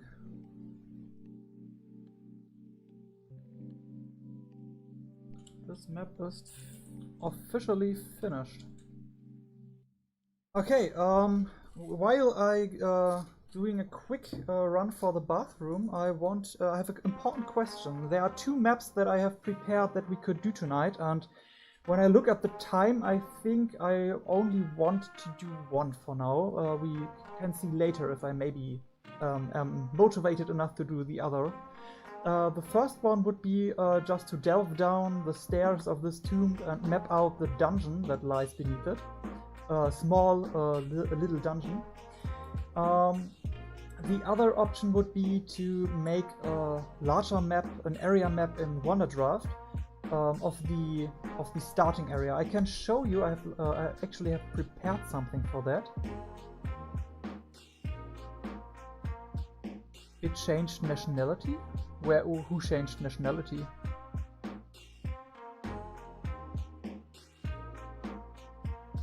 Ooh, the Pillar Man theme. Oh yeah.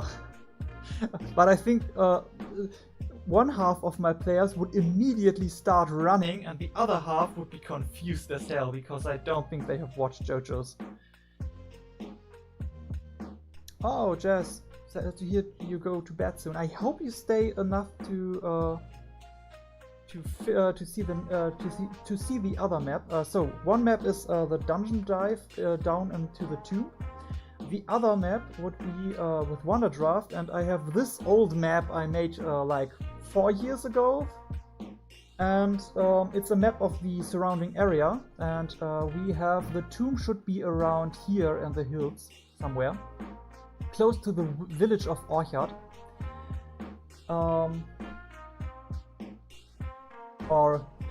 Orchard would be the English word for Obstgarten, so in English I would turn it around and it is an orchard called Obstgarten.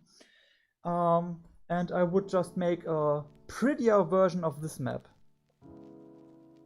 So even though some of you might depart soon, maybe there is nonetheless a favorite map, one of these two that you would like to see. Just tell me in the comments. I will quickly head to the bathroom and I hope I will be back before you leave.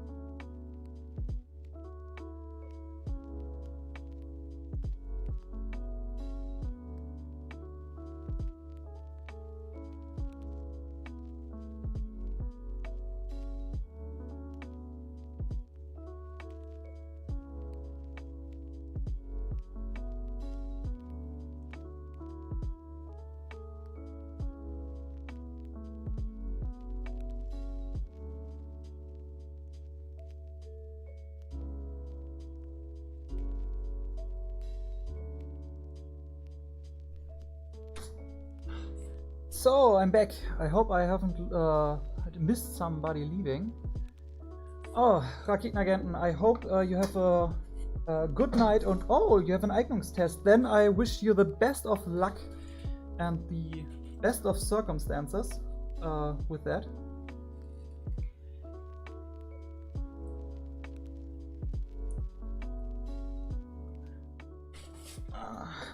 Okay, but as I see that nobody is really having a preference for the map I shouldn't do next.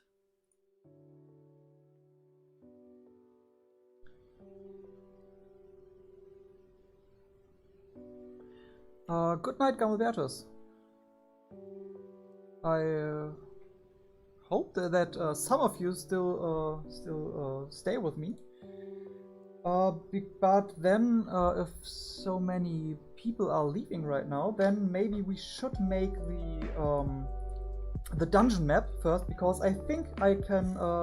This one won't take such a long time, and then we Then I make the other map for the video next week, so you have something new to see. Then I make it off screen. So let's see, it is a small dungeon that will fit, I hope, on 11 by 11 tiles. No, it won't fit on 11 on 11 tiles. Let's go with, like, let me count.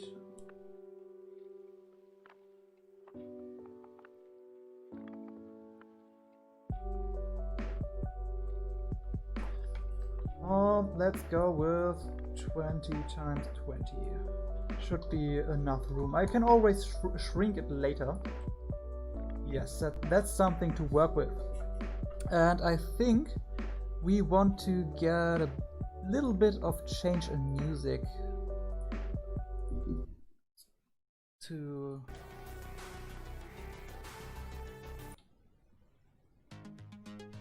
be a bit more active. So, let's see if we can finish that before every one of you is leaving for the night.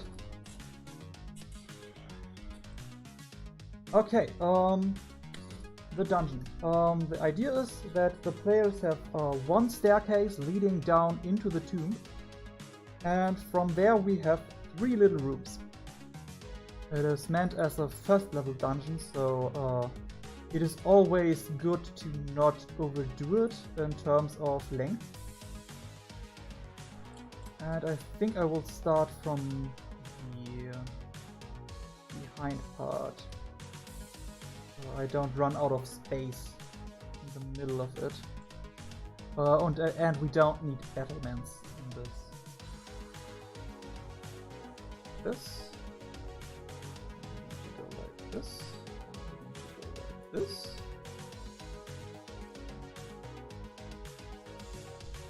Not the form I initially wanted, but I think it might also work. I mean, the rough idea, the rooms are the same. It's a bit different layout, but that should work. So we have a basic layout, and at the moment you only see 2 rooms. The reason for that is that I want to hide a little secret room here, like this. And I hate it when it does that. We don't need shadows on the wall. Like this.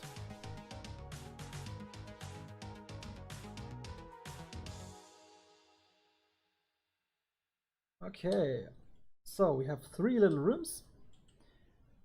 And the idea is, the one idea that I talked about in one of my videos as well is I like to, the rule of 5. And one evening there are, 5 is a good amount of encounters to fill the game session with. And one of the games, one is the getting to the dungeon part, and inside of this dungeon we have 1, 2, 3 little encounters, let's say. We have a role-playing part in the beginning, we have the trekking part through the woods, and the encounter outside there, or we have trekking and the encounter.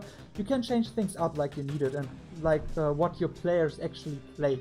So if they just make a roll and you're done with the exploration part, you don't have to drag it out. It's always good to plan more encounters than you actually need. So, but we have our first room here. And this room is where most of the goblins are sleeping. Where they put their little sleeping bags. We don't want to snap. Scattered across the room. 1, 2, 3, 4, 5, 6, 7, 8. Yeah, I think this should be enough for a band of goblins, and maybe some wood, because why not?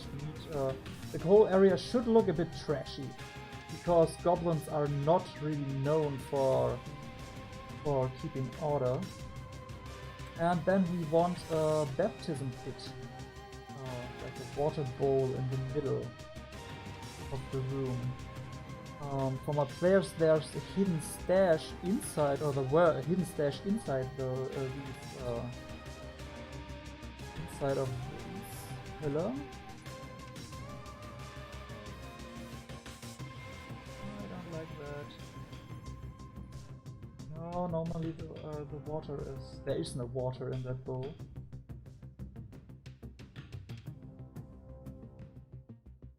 Just bring the point across, or do we need that bowl? Oh, I think we just add that bowl for good measure. And there was a carving on the wall with a special oath that played a huge role in to kicking off the main plot of the campaign. And this area, the players come down here, and then there's a fight with like 5 goblins. I know there are more sleeping bags, but some of the goblins they met outside and fought outside, and not all of the goblins currently reside down here. Always a great thing, imply more that there are more. So when the fight is too easy and the players have a really easy time, you can just throw in some reinforcements. Always change up the pace a bit.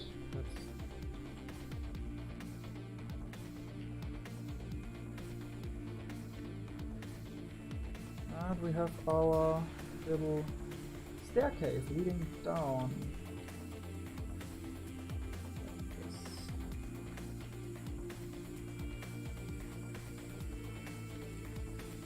Yes, I like that. Okay. Then we need to trash the room a little bit more.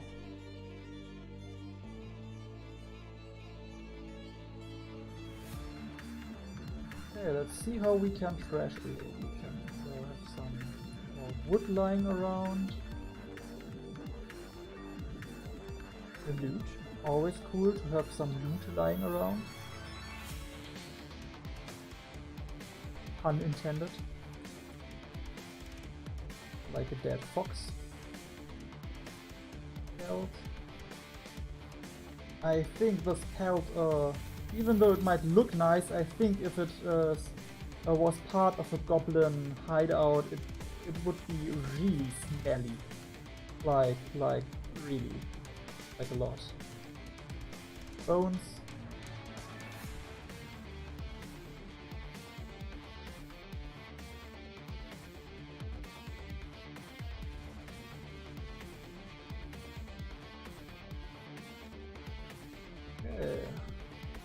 Imagine they hunted and just ate the meat from the bones and picked it all off and just throw the bones in the middle of the room.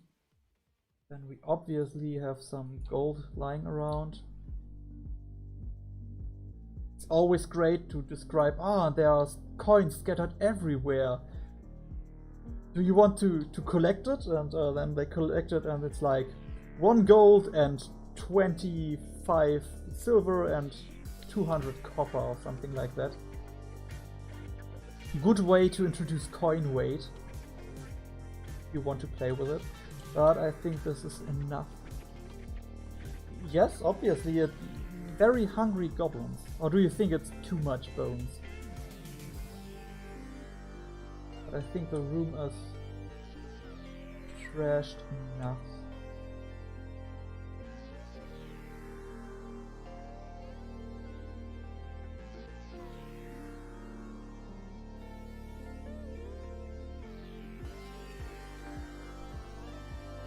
Ooh. We talked about the goblin art earlier, and I think I have the right plank to do that.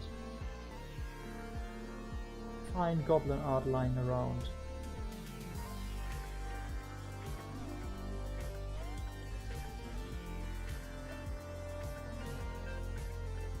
Okay, this is the room where the boss fight happens.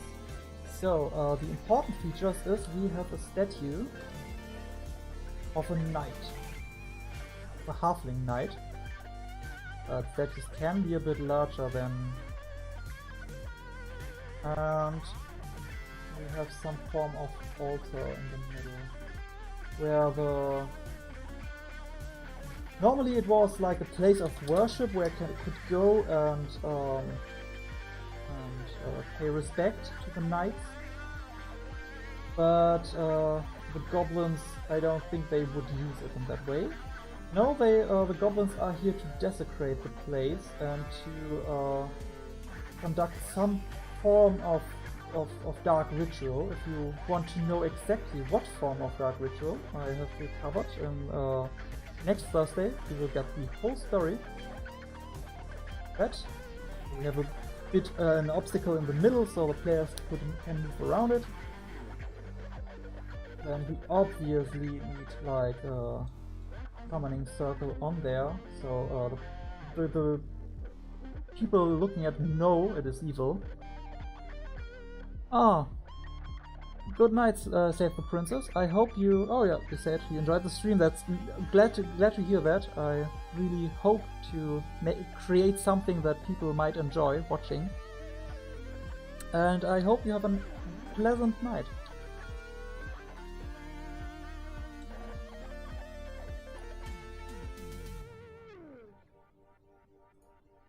Okay. We have that.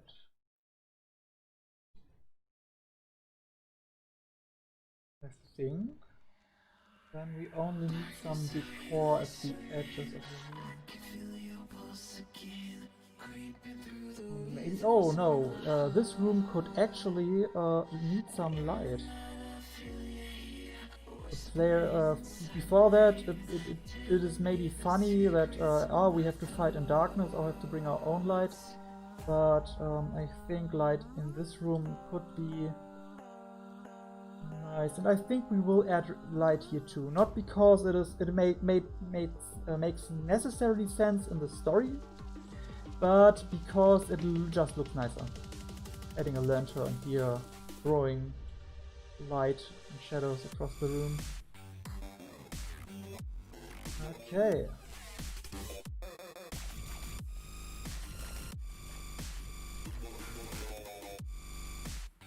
Okay, but I know again what I wanted to place here. I wanted to place some pillars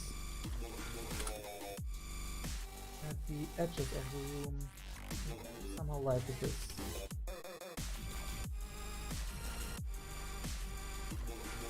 I mean, I have to relocate the torches then, but gives the room a bit more of a bit more texture without actually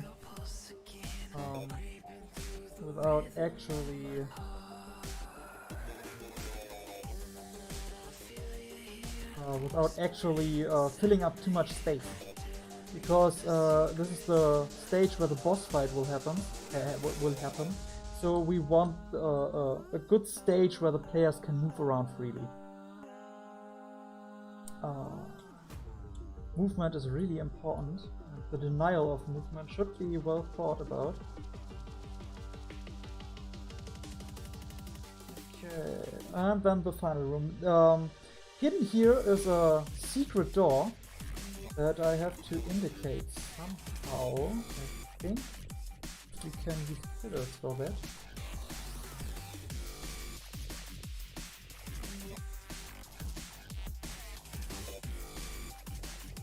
Like that.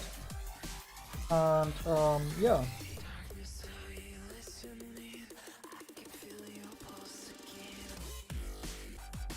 Obviously, we also need the pillars to hold the room in place.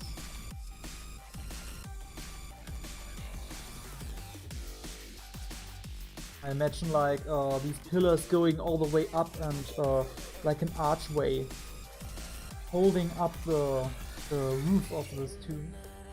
Because this area here is the actual tomb of the...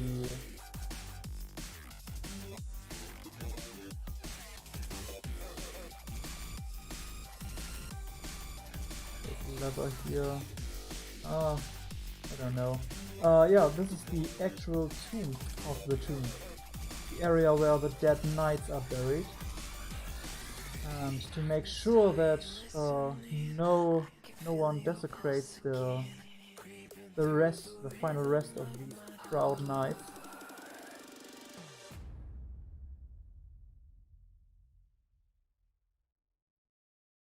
And because this area is not meant to be fought in, we don't have to worry about the space and having enough space to fight. Because this is a pure exploration area.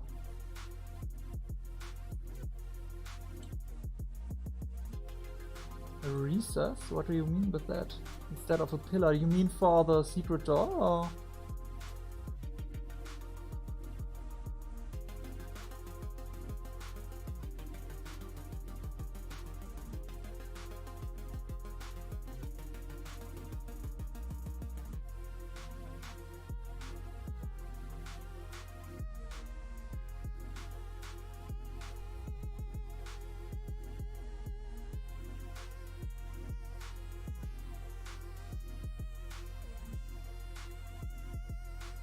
5 proud knights, one of them was a halfling, leading the troop back in the day.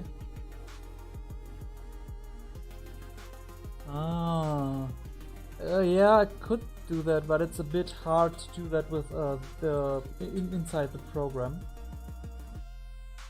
I can see if I can do this, like an alcoven. Can see if I can. Could indicate it like this. I mean, they don't need to know that. Okay, 2 things. We can go with there is a wall, and then you solve the puzzle, and hooray, there is a secret passage.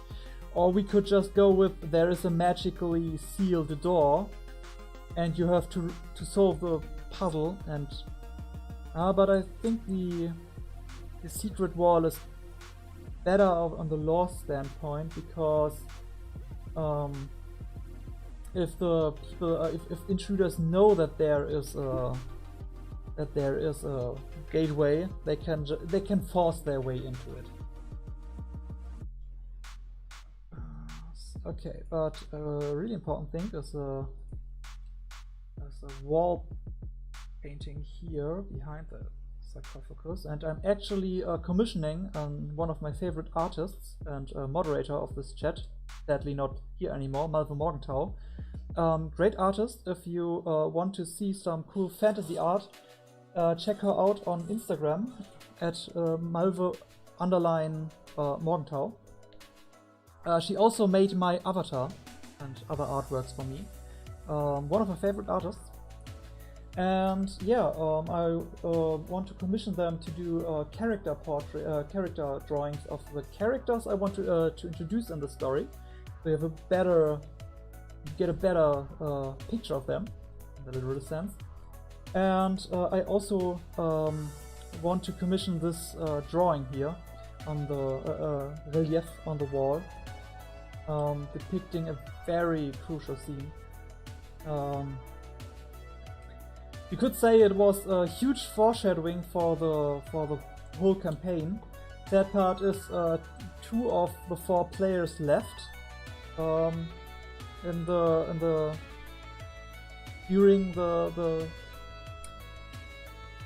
During the playout, I mean, we played for 3 years, and not everyone can do that commitment of time. And yeah, and sadly I forgot some parts of that. There was a lot of stuff that I could have used again to make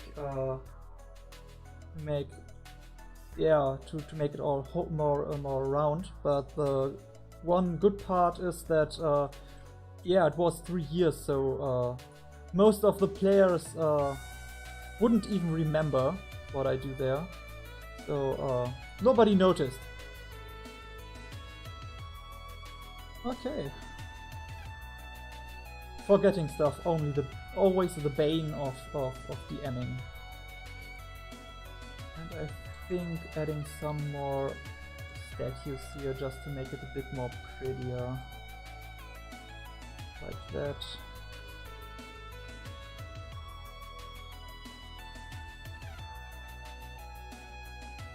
Chip clip.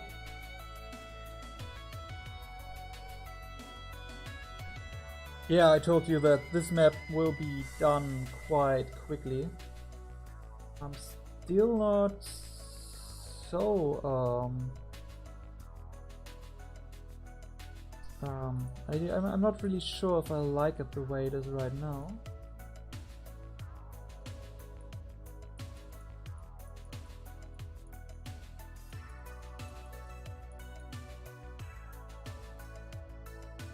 Ooh, I know how I can indicate a secret passage, but I'm not sure if I like it. But I will definitely like it more than the way I'm doing it right now. I will just extend everything. Nope. I will just extend everything. Oh no, I used this one here. Yes. Everything up here. And we want the snapping to on again. Like this. Then I will collect all this stuff and just move it to here. Like that. This gives us the opportunity to further edit.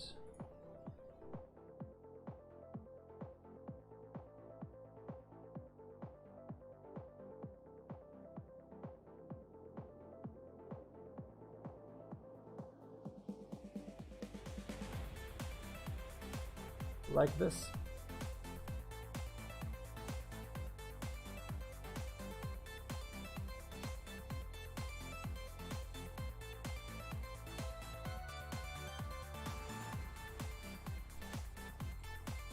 I think this makes pretty clear that this is a secret passageway of some sort. I mean, the overlay of the wall makes it pretty obvious to look at, even from the outside. A bit too obvious for my liking, but I think we can cover this up. Get over.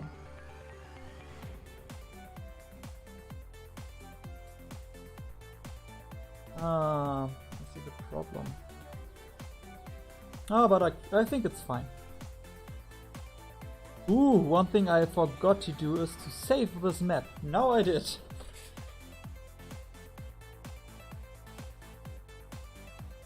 Oh, hi again. How about a format of video where you're fixing maps of subscribers? Ooh, that's a cool idea. That's a really, really cool idea. I would not use the term fixing, but maybe improving or giving it my touch. This is actually a thing that could be done. A cool thing for that would be I have my own Discord server. I could make a channel for that, where subscribers can post their own maps, and then I maybe regularly do like a review video where I talk about them, talk about what I like, and maybe show some tricks to improve them. That could be a cool idea. Like that, definitely.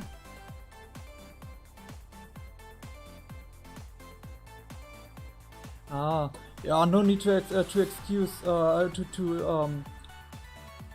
no, my English is bad too. No need to say sorry for that. I'm not a native speaker either, and my English is sometimes questionably, I think. But as long as we understand each other, and I really like the idea. That's a really cool. I like that a lot. But I should not forget to actually work on this map.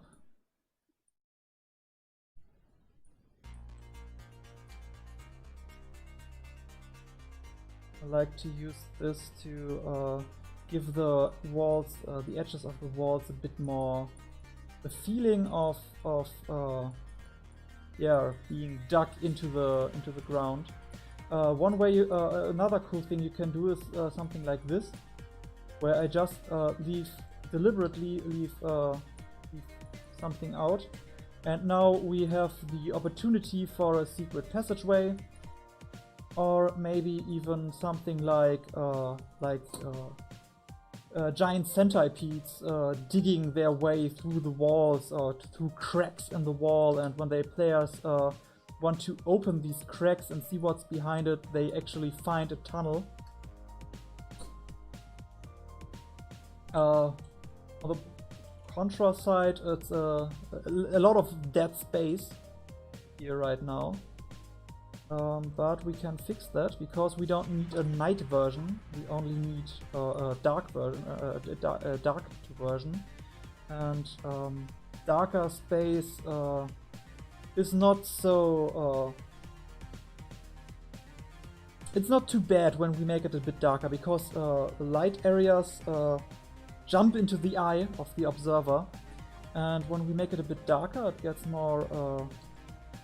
Not so, my English at the moment, it gets a bit less obvious that there's nothing.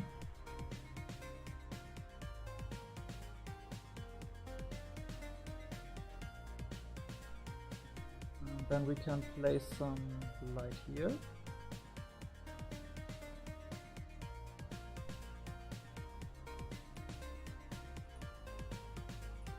And suddenly we have a cozier feeling of this dungeon. Except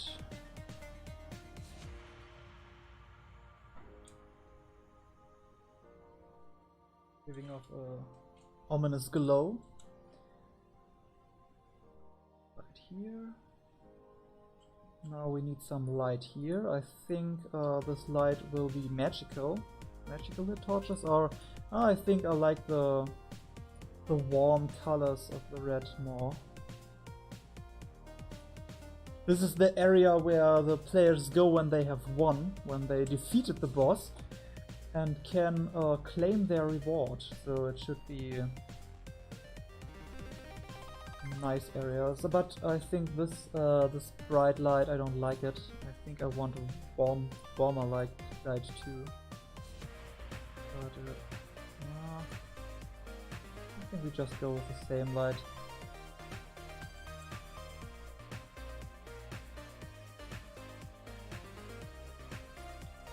That's something I like to do too. There are obvious light sources where I definitely know I want them there, and then I can look at the map and see, oh, it's dark, it's pretty dark, and then I can just place the light there, and afterwards go back and place some kind of light source to explain the light.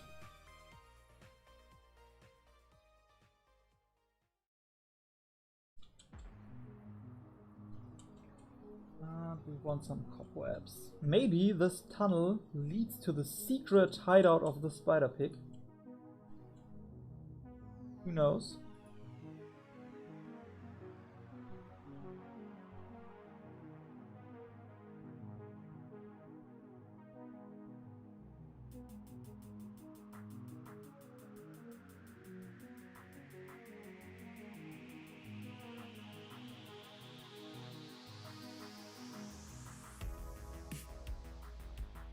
And I think this is the perfect place for a magic crystal to lighten up the area a little bit and to add some color variation to the mix. Okay, let's see.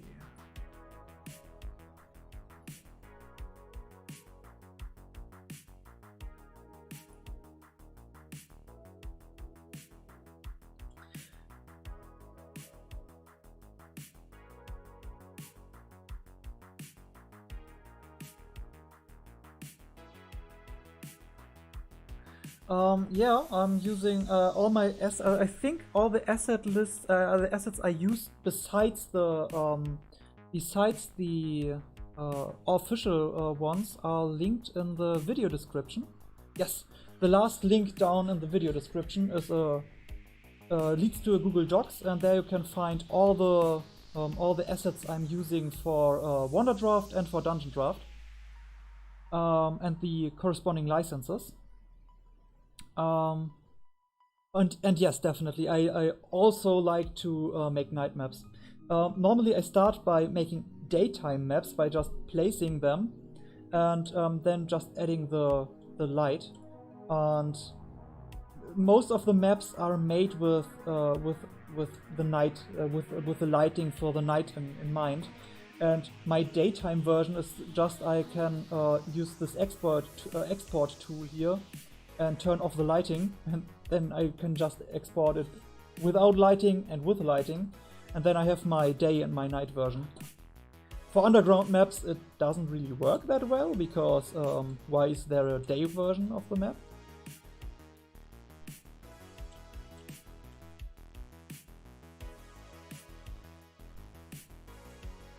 Okay, this large area, I don't like it, and because of that I think we can just put a hole in it.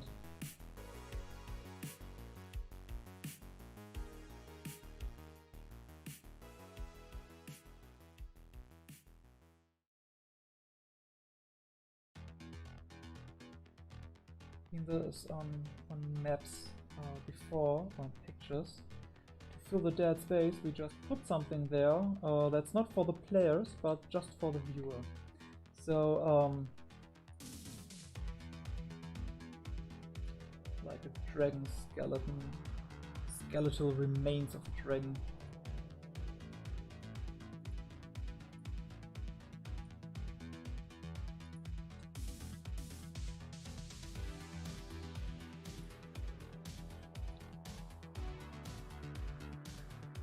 Something like that, maybe. Then putting shitload of gold here, because dragon horde, some sort.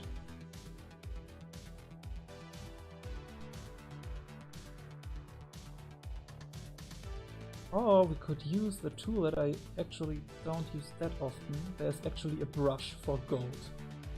Nope, nope, nope. Pray to the internet gods, to the map making gods, please don't crash. I'm not sure how long it's gone, how long it's back that I saved last.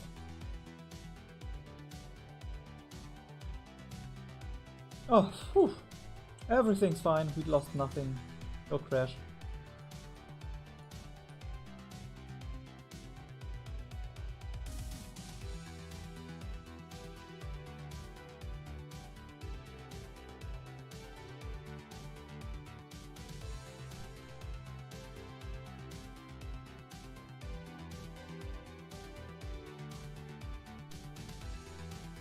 Then we might add just a little bit more crystal, some more crystals, because crystals are a cool way of naturally lighting the place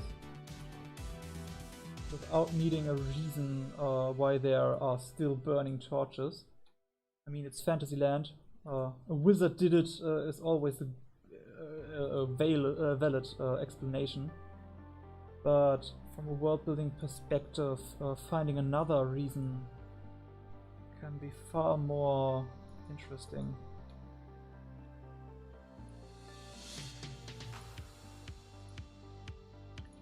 And then we can give the gold a bit more shininess to it.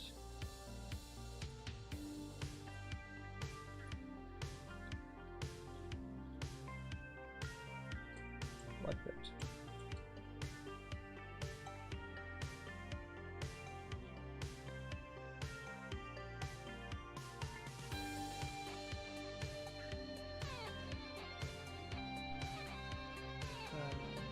Obviously need the teddy bear.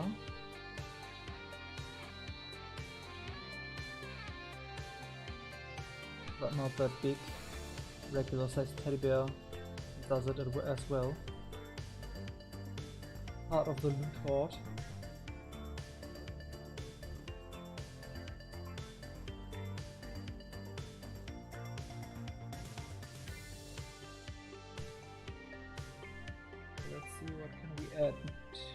then we are finished with this map too.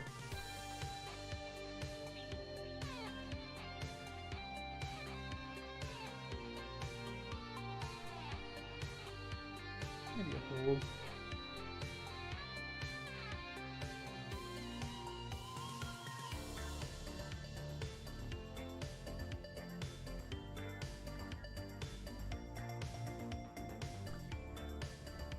Safe. Okay, and with this I think we are finished. And looking at the activeness of the chat and the viewer count, I think I will call it a day, or at a better way, a night for today. And yeah, thanks for joining in and joining me on my little adventure making maps. If you liked what I made today, consider subscribing if you haven't already. And if you're watching that later on YouTube, yeah, glad that you watched the whole stream till the end. And yeah, maybe check out the links in the doobly-doo.